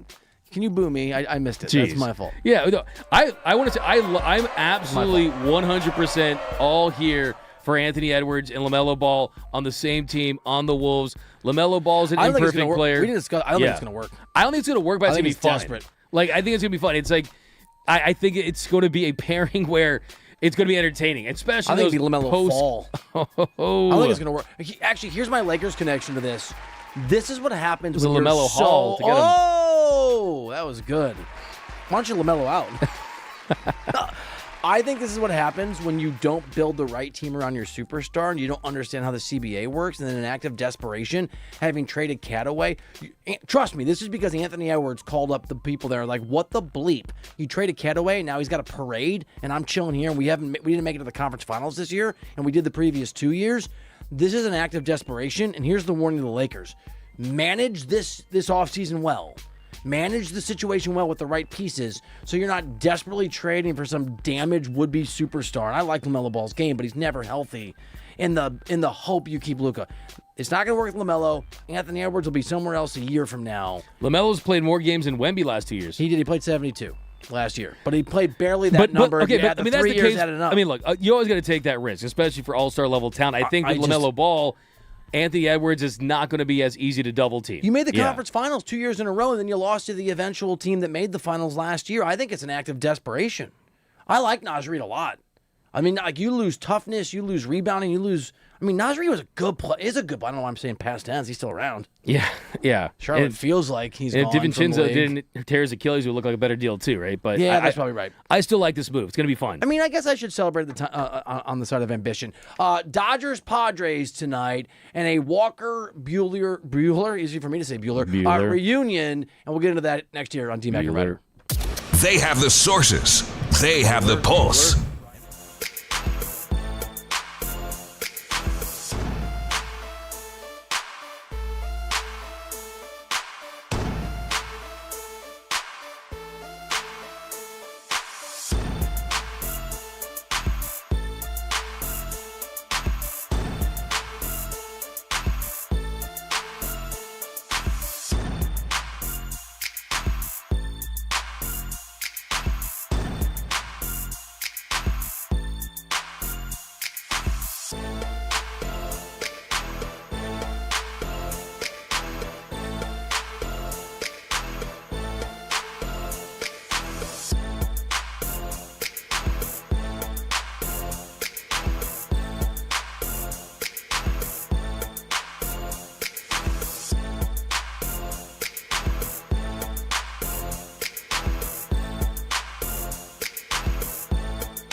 presented by DTLA Law Group on the new 97.1 The Fan, the voice of LA sports. Accident or injury, visit calldowntown.com or text injury help to 40222. He is Doug McCain. I am Bill Reiter. I cannot believe we've got 1 hour left in this week of shows. Absolute blur, man. Flown by. Martin Weiss is going to be in for James Coe tonight. He was on the air several times 2-3 weeks ago, and if you missed him, dude, this guy is very talented. His takes are spot on. The guy's very, very good, and so stick around, hang out, call in, talk to Martin. He'll be on 6 to 10 p.m. tonight. It's time for the injury report, brought to you by Ozeron Law, the Injured Worker Hotline. Some news. It's not all good. Good news first. Kyle Tucker is back in the lineup. We'll give you that lineup here in a second. River Ryan, your guy, we had him on the show, is going on the minor league IL with a hamstring issue. Missed some time earlier in that AAA season in Oklahoma City with hamstring trouble and had his start skipped this week. And Dave Roberts, D-Mac, did say that Blake Snell did throw his scheduled 15-pitch bullpen session, and it went well. Also, Dave Roberts pregame with the media saying that the Dalton Rushing will most likely catch Shohei Ohtani's next pitching start, to be determined if Ohtani will call his own pitchers or not. Roberts said there have been continued conversations with Rushing after Wednesday night's dynamic between Dalton Rushing and Shohei, and of course that's been a big topic of conversation across Southern California and here on the show. I love that. This is such a Dodgers thing right out of the gates to address this, to say, hey, if the next start comes along, everything's great, you're going to see Dalton Rushing behind the dish. Wouldn't it be funny, Bill, very first pitch from Shohei Ohtani, it's like 4 feet off the plate, and Shohei challenges it, and they all start laughing, and it's just this great moment, and then Shohei goes on to pitch a perfect game, and then everyone's happy in Dodgerland, and that we can start to fill out those apology Set forms. that boundary. And you'll fill it out first at Dalton Rushing. Yeah, and you'll fill it out to me. To you? Yeah. For what? Go a little soft. Well, you know. You call me Charmin, I see. D-Mac, no. You're not so. I'm just kidding. Not at all. No, for sure. I mean, I think that, look, the other thing, the River Ryan part of this, I think is pretty interesting, too, just because he put on a lot of weight this offseason, a lot of muscle. Yep. And his delivery, his mechanics, he's a very athletic pitcher. There's a lot of moving parts. And for him, we had him on the show. He's itching to make that season debut at the top level, but Blake Snell's on his way back. We'll see what happens with Tyler Glass now. River Ryan, I mean, we're deep into June, almost to July, and have not seen River Ryan. So that's definitely a setback. That makes me really feel even more confident that they will look for pitching. I mean, we had Jeff Passan on. One of the highlights of the week was having Jeff Passan on and hearing what he had to say about Tarek Skubal. So that's something to monitor, is the starting pitching health and how that plays out. D-Mac and Reiter here on 97.1 The Fan. If you're on the chat, hit that like button, get in that comment section on YouTube at The Fan LA. Like T-Rex12, who just hit us up with, I think he just needs, this is Dalton Rushing, to keep his head down and keep his head cool, knowing that cameras, fans, and others will have him under a microscope. This will all blow over eventually. Indeed, and he is, by the way, starting today. Dalton Rushing is the guy. It is Shohei Ohtani in the leadoff spot. We know that Roki Sasaki is going up against Walker Buehler on the mound. Each of those respective pitchers, the Walker and Buehler showdown. Walker Buehler, Dodgers legend. Is that fair? Is legend fair? For sure. Yeah. I mean, final out of the 2024 World Series, Walker Buehler. Won a couple. Yep. He will never pay for another drink in this town for as long as he lives. Shohei Ohtani leading off. Andy Pages in the 2 spot. Freddie Freeman at 3. Mookie Betts is in cleanup. Max Muncy at 5. Kyle Tucker 6. Tommy Edman is 7. Dalton Rushing at 8. Alex Freeland at 9. Can I ask you a question? Can I get into something here on the Dodgers pregame show here? Pages is again hitting the 2 spot. In his last 10 games, and you were the first one to sort of point this out to me, so I've been following this. In his last 10 games, he is 8 of 42. He's hitting $190. In those 10 games, he's only driven in 2 runners, 2 RBI. He has 4 runs scored. He struck out 10 times in those 10 games. He has hit in the second hole each of those times. This year, when he hits in the 6 spot, he hits 375. He has been brutal in the 2 spot. We talked about this before. They put him in the 2 spot again. Is it time to move him down in the lineup? Is it time to be worried at all about his production? Because for a big chunk of the season, you and I, right here on the new 97.1 The Fan, the voice of LA Sports, were giving voice to the fact that 3 weeks ago, he might have been the Dodgers' best hitter. I think eventually he definitely needs to be moved down because that's where he was having so much success. There was less pressure on him. And early on the season, Andy Pah has talked about one of the benefits from batting down the order was he would get information about the pitcher, about the tendencies, about how stuff was playing from guys like Max Muncy, guys like Teoscar Hernandez. So that would be a way of helping him, a little more of a comfortable situation. He has a sub-600 OPS in the month of June. And I think ultimately what the Dodgers are going to want to do is get the players that they trust, their stars, Kyle Tucker and Mookie Betts, to start hitting like they have throughout their careers, and eventually one of those two guys goes up to the 2-hole. Because remember, when the season started, it was about Shohei leading off, and then Kyle Tucker batting second, and then it was the Freddie Freemans, the Mookie Bettses, and then Will Smith, Teoscar Hernandez, one of those two. So they had not got a lot of production right-handed hitters this year as a whole. So you need Andy Paz to produce, and if he's better suited down the order, I think that's where he needs to be. So D-Mac and Reiter 97.1 The Fan. We've got Roki going, and we've got Dalton Rushing back in the lineup, which is exactly the right move. What needs to happen, do you think, for Dalton Rushing just to chill? Wait, Dalton Rushing's in the lineup? So who bailed him out of federal prison? Where you want to send him? I mean, like, honestly, pretty sure that's where he was. Yep. Right? No, that's totally right. Did you bail him out? No, you're right. You've properly described that my view that Dalton Rushing deserves maybe a little bit of scrutiny from 2 days ago was the equivalent of me wanting to send him to prison. I've also come around to the fact that every Dodgers fan, including the chat at the Fan LA, who criticized Dalton Rushing, has betrayed the very fiber of what it means to be from Los Angeles. So I acquiesce. Okay, all is fair in love and war. No, it's not fair in love or war of baseball. I need to shut my mouth and do what I'm told, which is Dalton Rushing 2 days ago was extraordinary. I'm trying to do this right. Tell me if he was great. I am so thankful for his presence. Did I do it right? Just messing with you, man. Relax. Did I do it right? Absolutely. Okay, got it. But look, hey, I do. I love what you said earlier in the show, though. I really do. Did I love you? I really love that you point out the fact that I think that the worst thing for Dalton Rushing was that day in between the day games. off, yeah. And that one day probably felt like 1 year. So for him to be back in the lineup in a series in San Diego where last year when I was down in San Diego after a game, Dalton Rushing, after he met with reporters, and I was talking about just, is there a rivalry between the Dodgers and the Padres? And he told me, hey, we don't like those guys, right? There is a real rivalry between the Dodgers and the Padres. That's how he viewed it at the time. So I think that playing in a competitive series where it's not the Minnesota Twins, you don't have to worry about some of that stuff. I think it's going to be almost a postseason level atmosphere down in San Diego. So I think this is the perfect series for Dalton Rushing. But I agree with you, man. The best thing for him would have been to play yesterday. Get a couple hits. Yeah. Or Roki has a good outing. Here's the other good thing. D-Mac and Reiter 97.1 The Fan. Here's the other good thing for the narrative shifting, right? For the attention maybe going somewhere else, for the angst being pulled in a different direction. Roki Sasaki obviously made the rounds on where he might play when he made the decision to come over to the States. He clearly chose correctly to be a Dodger, but as we know, he talked to other teams, including the Padres. He went to Manny Machado's house. They did the recruiting pitch. And Manny Machado, so maybe the angst of this can sort of be the main storyline today or the main feeling.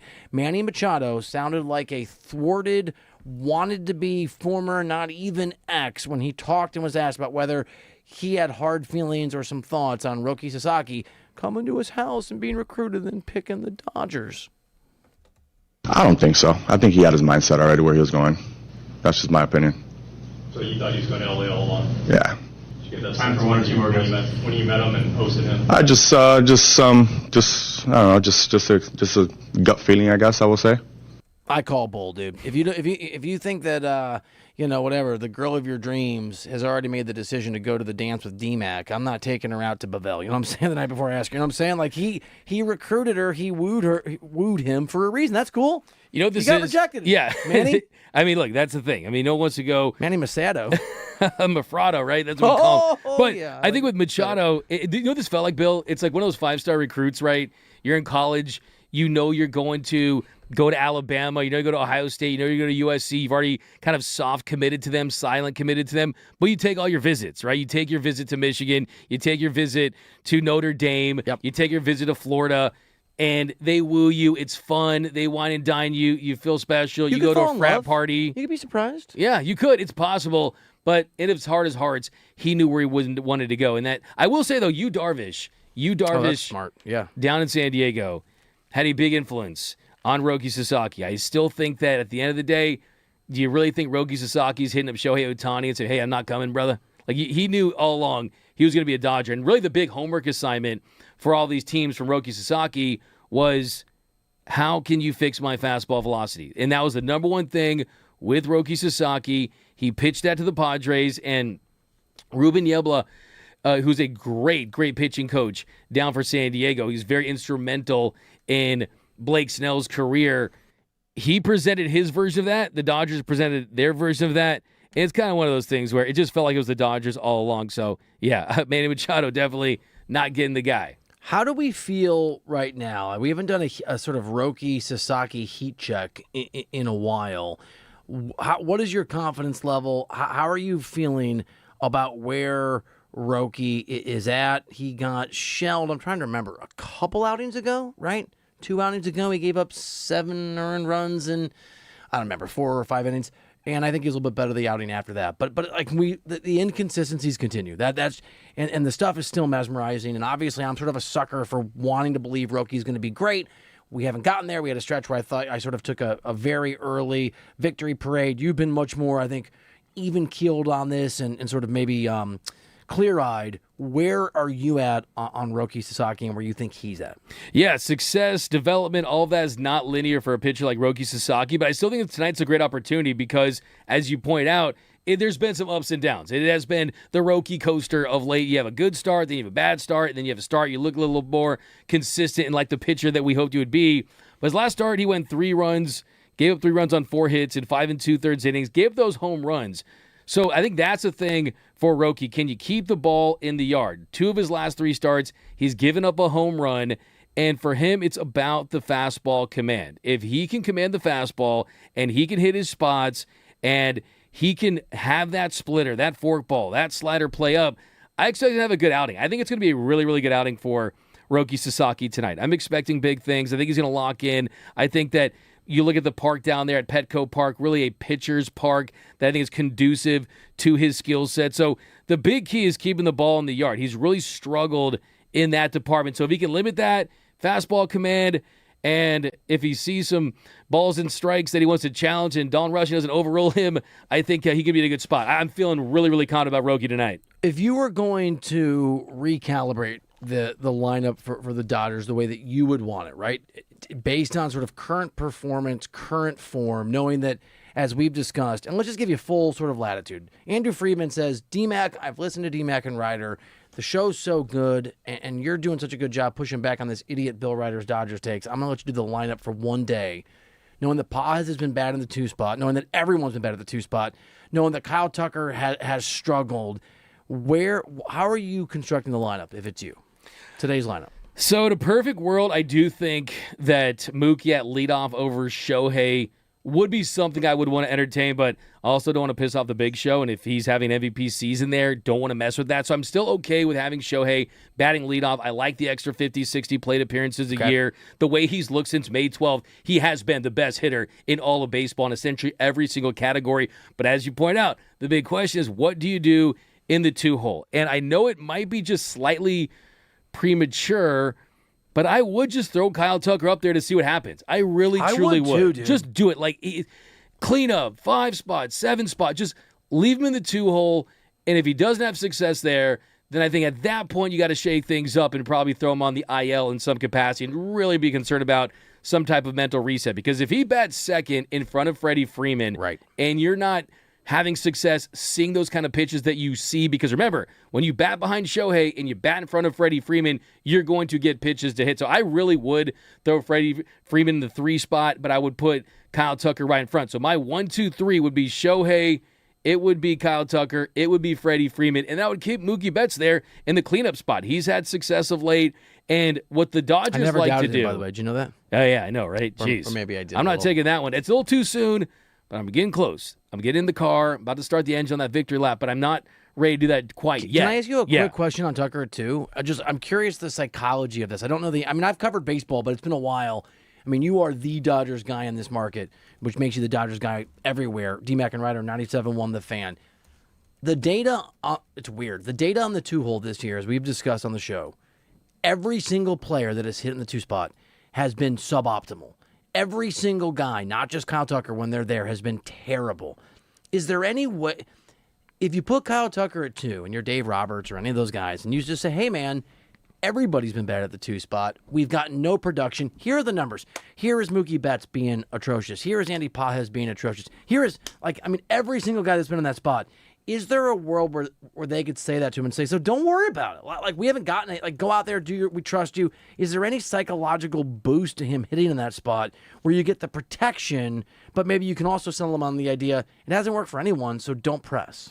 Well, I think that the approach there is you're saying, hey, we don't care that you're bad right now, but we want you to hit your stride down the stretch and make sure you're optimal, make sure you're hot heading into the postseason. And that ultimately, in a perfect world, that's where we would want you, so that's where you should get most comfortable. But a lot of those numbers that you're talking about, right, which I've been asking around too. I've asked people in the Dodgers, what is up with this black hole that has been the 2-hole for the Dodgers this year? And they told me, hey, Kyle Tucker has been there most of the season, and he struggled most of the season, and he's been average or dead league average. We broke down the numbers like you did a couple days ago. Throw it to you? Like, this is from a few days ago, but it's still true because Betts and these guys haven't hit there. So Betts this year, $149 when he hits in the 2 spot and 47 at bats. Freddie Freeman, who's been amazing, 213 in 80 at bats in that spot. Kyle Tucker, 238 in that spot. And Pages has been obviously absolutely awful.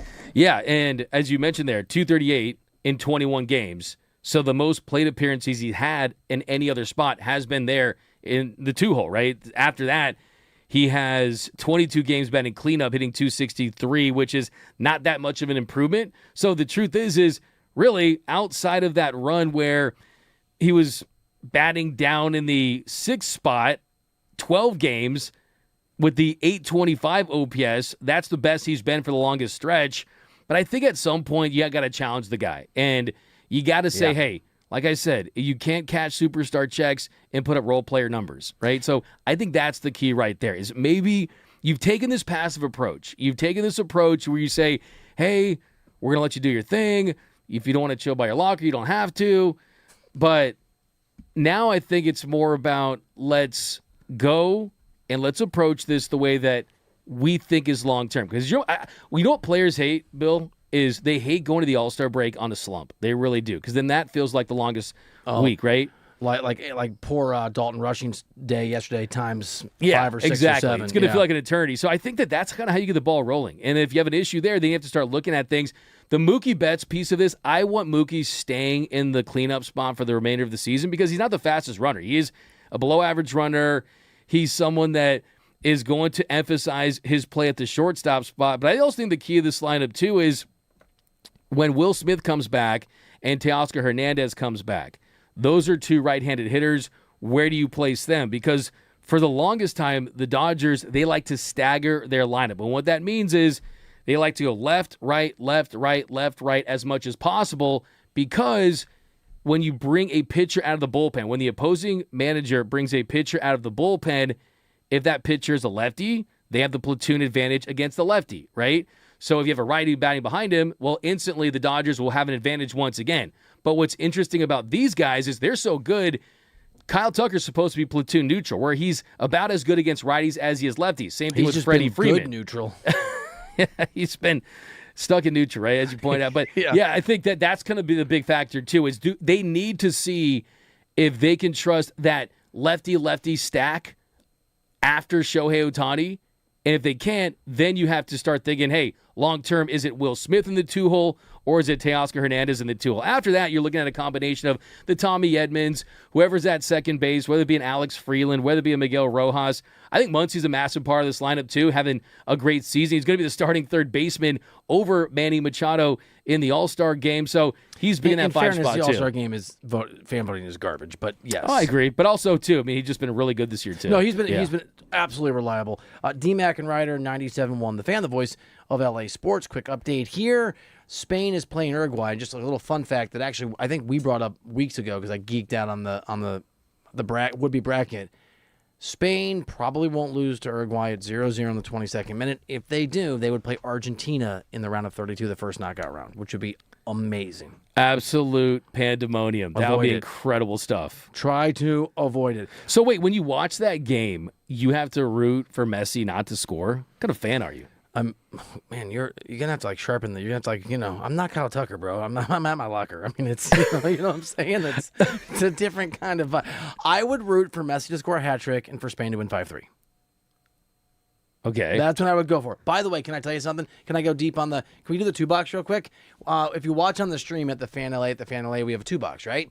You're a pro, dude. You're on it. You're on the mic. You're like, I'm Doug. Here's Dodgers Insight. You're really good at it. Poor Sam. I'm like moving. I'm moving over here. I'm doing this. And so I'm trying really hard to stay in the 2-box. But I never realized how much I move. I move when I do the radio show. Yeah, you kind of move a little bit. Yeah. Because I'm used to solo radio all over where the I have place. lots of camera. On a solo show, like I'd fill in for Jim Rome, who's like the GOAT, right? Or other shows. It's a whole camera, but the 2-box, I'm trying really hard, Sam. Sam, I'm very sorry You for do my move mobility. a lot. Yeah. I get excited. I love doing the show with you, dude. Yeah, you have more movement than Roki's forkball. It's just crazy. I mean, I feel like at one Sorry, time... Sam. I know. I'm trying. I feel like there's going to be a point where I'm going to be looking to my right, and you're going to start doing the show from like right here. I'm not going to know it. You're going to move all the way. You're going to completely relocate. In the you break, move so much. We've got the sort of break cam now that we've come up with. The break cam's a big hit. It's a big hit. People see I'm like walking back and forth. I remember I was walking down the hallways here, and just it popped into my head. Why don't we do a break cam? You are right. Did it happen before or after I said break cam? Just Eureka! Lightning. Yeah, this reminds me of a Dodgers Light reporter bulb out there. on. There's a Dodgers reporter out there. I don't remember his name, and every time you say something, it appears on his show later. Come on. No? Was that on the line? So Spain's winning? Spain is tied 0-0. D-Mac and Reiter, 97.1 The Fan.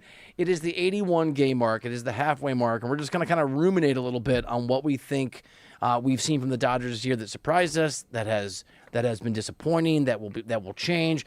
We're just going to ponder the Dodgers at the halfway mark next year on D-Mac and Reiter.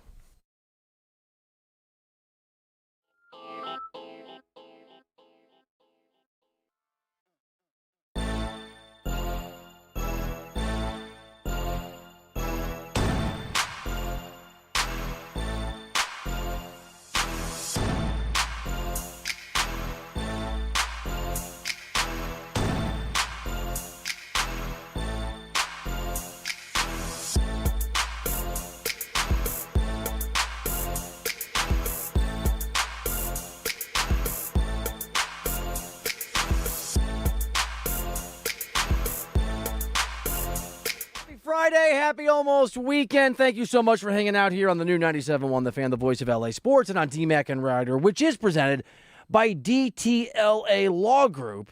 The voice of LA Sports is this station, and we appreciate you so much. Accident or injury, visit calldowntown.com. That's calldowntown.com. You can also text injury help to 40222. So it is the by the way, Uruguay almost just scored. It is the 81. We're at the halfway mark. What for you? Like, where's your mind? It's amazing to me. Here's where my mind goes. So many injuries for the Dodgers. Just feels like nonstop injuries. The most expensive player in baseball not performing at a high level, and the Dodgers are still clearly the best team in the sport. Yeah, I mean, they're at a 104-win pace. They should run away with the division. You've had a lot of guys with lengthy stints on the injured list, especially starting pitchers. I mean, 2 of your 4 best starting pitchers have spent most of the season on the injured list, in Tyler Glasnow and Blake Snell. Yet you still have the best record in Major League Baseball. And 2, on top of that, you've had major players in your lineup have down years so far. Mookie Betts has started to turn Mookie around. too. Yep. But still, for the most part, he's had a down year. Then also, you look at Kyle Tucker, we've talked about ad nauseum for sure. And next week, I'm supposed to have a 5-course meal in front of his locker inside the Dodgers clubhouse. So can I bring this up on the air, or no, can I? What? The thing that I thought was a code, but maybe it's not a code. Oh, yeah. So this is okay. So look, Doug McCain, as everybody knows, is the I mean, you're one of the faces, if not the face of Dodgers coverage in Southern California, and your expertise is incredible. I'm not going to pretend to have any sort of level of sort of baseball background like you do, but in a like many years ago, when I was a newspaper writer, I wrote about the Kansas City Royals a lot, and I covered spring training. And then when I became a national columnist, I would do some baseball stuff and cover some World Series. And so my memory, it's a long time ago, is that whenever I wrote something, I wasn't even a columnist then, that was not well received, I was expected to show up at the clubhouse and just stand there. And most of the times nothing would happen, but I can remember Buddy Bell? Yeah. I remember, what was that guy's name? Butler. Billy Butler? Was that the guy's name?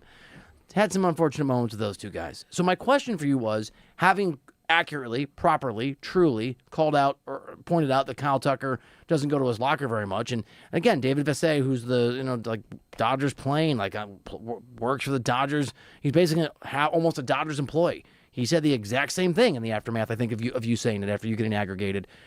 Are you supposed? Is there still a code that you have to show up when the Dodgers come back to town and just be in the clubhouse so Kyle Tucker can yell at you if he shows up in his locker and wants to? So I've never heard that. Yeah, I've never heard that. I really have not. I mean, that may be the code. No one told me the code, which I wish they had if that is still in play. I will say this, that the Dodgers, they're such a good team, right? They've won so many games. They're always in first place. They're winning World Series. It's not like there's a ton to criticize, but last year, Tanner Scott, he had a down year.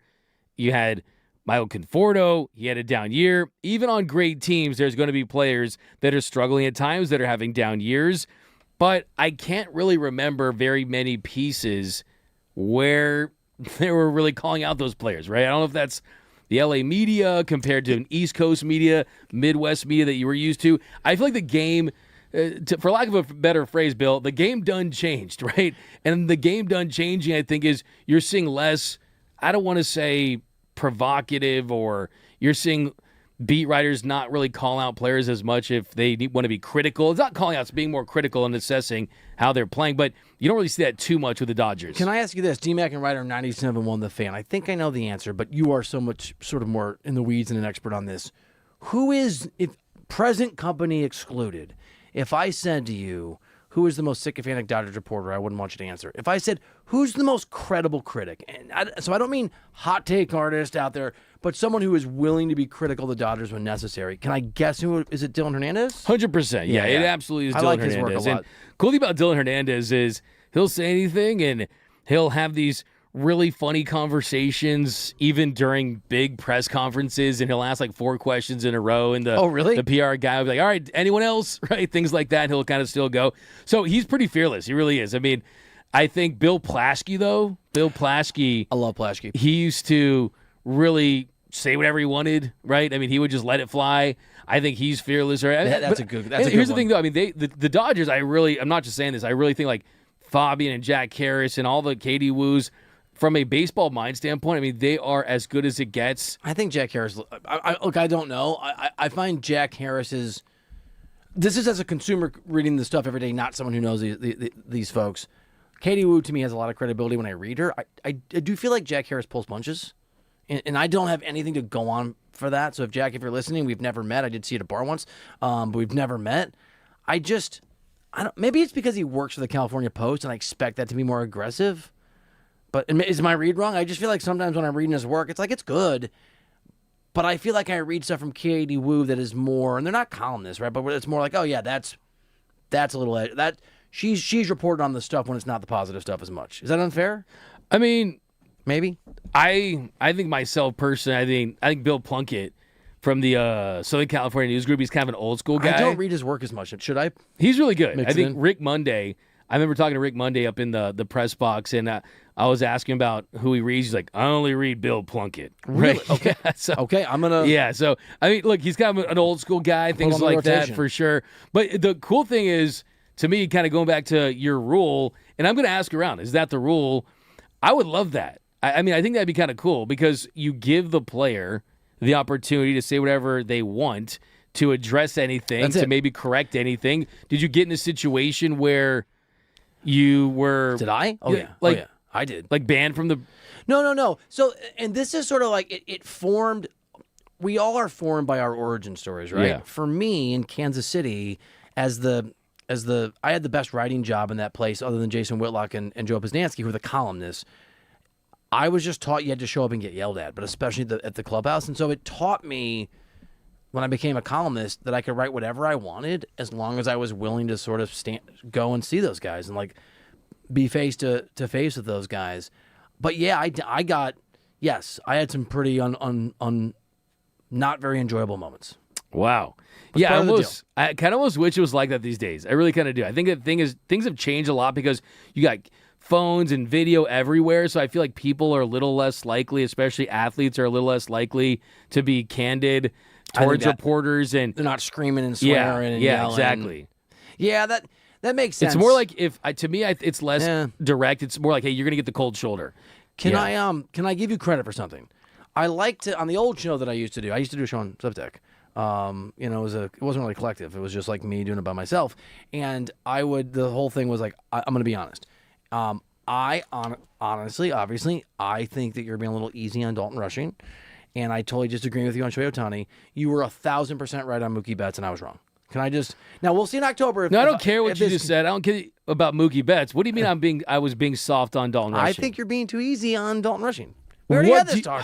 I don't want to argue with you again about it. Yeah, but there's people in the cars. There's people listening that didn't hear those hours, maybe. If you didn't hear this... So now I feel like you're acting like I'm pulling punches. I'm not. I have been very critical of what Dalton Rushing did. Okay. And it was unacceptable, egregious. What do you want me to do? Look, if you're listening in the car or on the chat, and you're wondering if I'm suggesting maybe that Doug earlier said that people shouldn't criticize Dalton Rushing because it's mean, you can just go listen for yourself by subscribing to the podcast or going to the Fan LA. Maybe I'm misremembering, dude.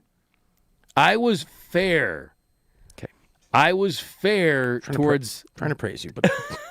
But you're right, though. I was right on Mookie Betts. You were right on Mookie Betts. So from the oh yeah. Well, here's the thing though. It's too early though. It's real. Like that's the thing about baseball. It takes a while. I agree. To see. I think you're going to eventually be wrong. I just want to give you your flowers while I still can. Okay. Well, I don't know if I'll put them in a vase. Are you ready? Yeah. Are you a flowers guy? Like when you were courting Gene or just whatever before you met Gene, were you a flowers dude? I hate spending money on flowers. So Lori and I don't do Valentine's Day. You don't? And we barely buy stuff for each other for Christmas. That's awesome. I think that's the best. That's a very corporate one. We're not. I think the anniversary is more important than Valentine's Day. We forget our anniversary every year. You do? Yeah, that's wow. We always like, is it our anniversary? And then we just like, let's go have a great dinner. And like one time we were like, we texted my mom like, we're at our dinner. She's like, that's cool. Your anniversary's in 2 days. Wow. Well, our anniversary's on Valentine's Day, so there you go. No, it's not. Oh, it's pretty close to it. That weekend, it's like the 13th. That's not. You just lied though. I mean, but it's like you just said my anniversary. My point is, you can blend them together for this. This is very Dalton Rushing. You can blend them together for the same. You can say we're celebrating Valentine's and the anniversary. Why did you just say my anniversary is near Valentine's Day? You trying to make it sound cooler than it was. Why did you lie to the audience about your wedding date? That's saying that you can celebrate the same thing on the same day. Flowers, box of chocolates. That's how it works. My wedding anniversary is on Christmas. Really? No, it's in October. Can I read you? Yeah. This is Mookie Betts. This is what he's been doing from a hitting perspective since starting the day after that failed Yoshi would-be perfect game where he botched the play at shortstop in the 8th inning that led to our was that our first fight? No. Okay, good. I like to fight. 10 games, 43 plate appearances. He is batting a cool .350 with nearly a .400 on-base percentage. His OPS is 1.045. He has 3 homers over that stretch. He has driven in only 4, weirdly, but he's scored 7 runs. He has been swinging the kind of bat that we have come to expect from Mookie Betts ever since he let down his teammate in that pursuit of what would have been one of the rarest of rare things in the sport, a perfect game. And you said, in the aftermath, you thought it would get him to focus. And I said, I worry that this reflects that Mookie Betts can't handle big moments. And you said, you're a moron, and you're going to see. And I said, no, we won't until October. And then you mischaracterized what I said, but correctly said, he's going to figure it out starting tomorrow. And he did, or starting now. And you got to give Mookie a lot of credit. I mean, this is who he is. And I'll take the credit, too. I turned Mookie's season around. I'm trying to turn Kyle Giving Tucker you sees it flowers. around, and I'm hoping that this team can continue to put together a great year and peak at the right time. But I think the cool thing about Mookie Betts is the fact that he's been able to do this while maintaining playing great shortstop. He's not just an average shortstop. He is in the 90th percentile of defensive shortstops, 4 outs above average. I'm sorry, we have some breaking news. Yes. The Angels have fired their GM. Did they? Perry Yeah, Minison? He's gone. Wow. He's I was trying to make a Minison pun, but I couldn't do it. He's gone, and we'll just close on this, and then we'll close out the show. You were right that a great star like Mookie Betts can fail in a moment and still be remarkable, and I hope that's how you respond to your Dalton Rushing softness. We will keep it rolling. That was so unfair to go to break that way. We'll keep it rolling next year on D-Mac and the guy who's unfair to him, Reiter.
back into the show where I was just telling D-Mac that everyone thinks I'm a clown on LeBron, but I'm not. I just tell the truth. That's the other thing, dude. Like, I respect the hell out of your Dodgers acumen because I know what it's like to be in those trenches, man. Yeah, man. I think you're the best. You might be the best Dodgers person out there. I think you are. I think you're the best person out there. Oh, who's behind me? Oh, it's me. I'm surprised you didn't say I got to tell you the truth. Yeah. You said that. Oh, yeah. That's your tell. This was ridiculous. What happened today in this show? This is an injustice. Yeah. I need to launch a federal investigation. To your own brand. Yeah. D-Mac and Reiter. Didn't go the way you thought. D-Mac and Dropping Reiter. truth bombs. Presented by DTLA. What the hell, dude? That was funny. What was I saying? Oh, I was telling people D-Mac and Reiter, presented by DTLA Law Group on the new 97.1 The Fan, the voice of LA Sports. Accident or injury, not your feelings. Accident or injury, text injury help to 40222. That's injury help to 40222. My brother's playing in the World Series of Poker. One of my good friends, Jeff, is going out. They want me to pop out. Not this weekend, but next weekend for a 24-hour Vegas. I don't think I'm going to do it. 24 hours in Vegas? 24-hour. I've done it before. Yeah, I would go. I would never say no to Vegas. You want to go? I have absolutely. I have What a day? place. Really? I think I'd probably leave on Friday and come back on Sunday, maybe. Really? Yeah. I'm totally You want me to Vegas, see? baby. There's an extra spot. Yo, You still hanging out with me? let's do it, We're man. still chilling? I want to see your. That'd be a lot of Bill Ryder I want to time. see your bro play. Like, He's the good. dude's He's like good, dude. ridiculous. By the way, Spain is up 1-0, Who which is scored? extremely exciting. All right, so the Angels have dismissed their GM, Perry. I can never say his name. You want to say it for me? Manassian? Magnesium is niacin. Manassian. That's what I always say it wrong. Manassian. Manassian. And they want to bring in ex-Cardinals GM, these guys, John Mozeliak. John Mozeliak. Butchered it as a consultant. And they're, I totally, wait, say it again, Versh. John Mozeliak. Mozeliak. That's Mozeliak. It's Mosen I can say. You guys. Mozeliak. And there's a sense out there, John Heyman reporting, that this could aid Albert Pujols in his not very quiet or private pursuit to try and land a manager's job there. I've been around Pujols a little bit back in the day, more when he was in St. Louis. I guess I'm a little skeptical that's going to work out if he's a manager. It's a tough call. I mean, he's tried to forge his path. I mean, he's kind of putting the work, though. I will say respect this. it. Yeah. He's Yes. done work behind the scenes, fair. and he's serious about it. It's not like he's one of those guys that just wants to take on the job. But at the same token, I mean, look, you just never know. Man, you really never know until you see it. J.J. Redick went from a podcaster to a coach for the Lakers, I think and he's JJ's done well. good. Yeah, but here's the thing. I have this belief that it's really hard to be an all-time great, and Pujols is an all-time great, and be great in the next role. How many, I'm sure they're out there, how many managers were that level of excellent and were successful as a manager? Well, Joe Torre was a good player, but not an that, all-time yeah. great. I mean, what would you say? I mean, just Ryan Sandberg comes to mind, Oh, yeah. and he was a really bad manager. I'm trying to think who else failed. yes, the failures. Who's Frank that? Robinson was pretty Frank solid. Robinson. Frank Yeah, Robinson that's a pretty good solid. one. All right, that's a fair one. He was a really good player. Yogi Berra had a little stint. It is rare though. It's not. It's, Right. you don't see it very often. I mean, it's not. It's usually a sport where you get the role player like a Dave Roberts, right? Who then he becomes a Hall of Fame manager. It happens. And he at least did have a massive sort of like life-changing, franchise-changing, iconic moment that led to a World Series victory. Yeah, I mean, certainly. I mean, no, Dave Roberts was a really good player. He was a good very player. good player. Good outfielder. He was a veteran. He stayed in this league for a long time. I mean, think about Joe Torre. He was an MVP, right? He was really good. Ends up being a legendary manager. I'll give you a one. How does that, Manassian get fired before? I mean, like it's just well, that's the crazy thing. like I mean, it's the owner. he probably didn't think that he was carrying out his vision as the owner. I mean, Artie is the problem. Everyone knows that. Perry was bad. He wasn't good for them. It's time for a change, but that change should be the owner and the GM. You just clean house and you go down to the studs. But Can I say something defensive Manassian though? Maybe I'm wrong. It's hard to be good at your job when you are working for bad people, and I don't mean morally. I just mean bad at who put you in a situation where you're going to fail. in life, you got to be put in a situation to succeed. I don't know if anyone can succeed in that job. Well, that's the thing, too. I mean, who's going to want this job, right? I mean, basically, the only one that's going to take on this job is, you know who? A GM that's his first GM job in Major League Baseball, right? You're not going to get someone that is having success all over Major League Baseball, working with Artie Moreno. It's got to be an absolute nightmare. But that's going to be a tough spot because he was really starting to build a farm system for them. You didn't see as many of those terrible Rendon type of contracts, but Oh my God, that was brutal. yeah, go for all three Anthony, Angels. I forgot about that guy's whole saga. Yeah, I mean, what's this going But to at change? least he was a really great guy with the media and the fans. That definitely was not the case. But yeah, man, he's gone. They need no ownership. It's pretty rough. And you're deep into the season. What does this mean for the trade deadline? Do they hire someone? Does the new guy that comes in, does he look to make any trades? I mean, Reed Detmers, he could fetch a lot on the open market. So how long is he under control? 2 or 3 more couple years? more years. Yeah. I mean, there was some talk today that you could get more for him than you could get for Tarek Skubal because Skubal's a rental. That's so wild. Not a good, man. Do you think that's? I don't think that can't be actually accurate. I though. mean, depth and team control is definitely very attractive to teams, but man, Artie Moreno, all these terrible seasons, and then you fire Perry now. It just, oh man, it is such a dumpster fire. It is in really- Anaheim. Can I do a quick series of thank yous, real quick? Yes. We want to thank everybody who got on the stream. We had a ton of new people subscribe, find the show at least on the stream. Thank you for that to everyone who has listened in any capacity on the FM, whether you're on the Free Odyssey app. Thank you for your time and for letting us try to earn that time. We hope going forward. Doug and I love doing this show. We put a ton of work into it, a ton of love into it. We appreciate you so much. Thank you to Sammy, who's been crushing it. We've been asking a lot of Sammy this week. What's great work, Sammy, and thank you also for the cucumbers and the watermelons. They're amazing. Great job, Bursch. Great job. And you know what? Thank you for putting up with me, Doug. Hey. Oh, and thanks to Jeff Passon and Scott Drew, who both made time. Scott Drew, I didn't realize he was at the actual draft in New York City when I texted him with his daughter. So that incredibly cool to come on the next day. Thank you to Passon, and thank you again for putting up with me, Doug. Hey, man, what an incredible week. Awesome stuff. I mean, such a ride this week. Great guests. The chat was lit. Callers were lit. Some breakthroughs on this show, big arguments. I won all of them. I was right 100% of the time. No, but honestly, what a fun week this was, right? It really was. And I mean, I've loved. It's weird. I'm gonna say something weird. Somebody asked me, "What's the best part of having kids?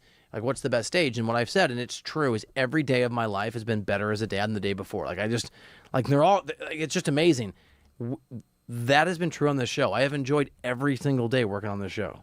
Even though you were 100% right in everything you said and won every argument, it's been really and I actually Only kid. No, I'm gonna go home and I'm actually gonna talk to my family. I didn't know that you're not allowed to criticize athletes ever as a fan. Give no, I'm gonna me talk to Henry. a break. I'm gonna talk to Henry when I get home. Come on. I'm gonna tell him, hey buddy, I'm really sorry that Daddy didn't raise you right. You're not allowed to ever criticize people in sports. Yeah, and speaking of kids, by the way, I just want to say yesterday, my daughter at her daycare, she got laughed at because she had a small water bottle, and all the kids were laughing at her. So last night, I got her the most not cool. gigantic, biggest water bottle ever. Hopefully, she's flexing on that. There's like 10 gallons of water in that thing.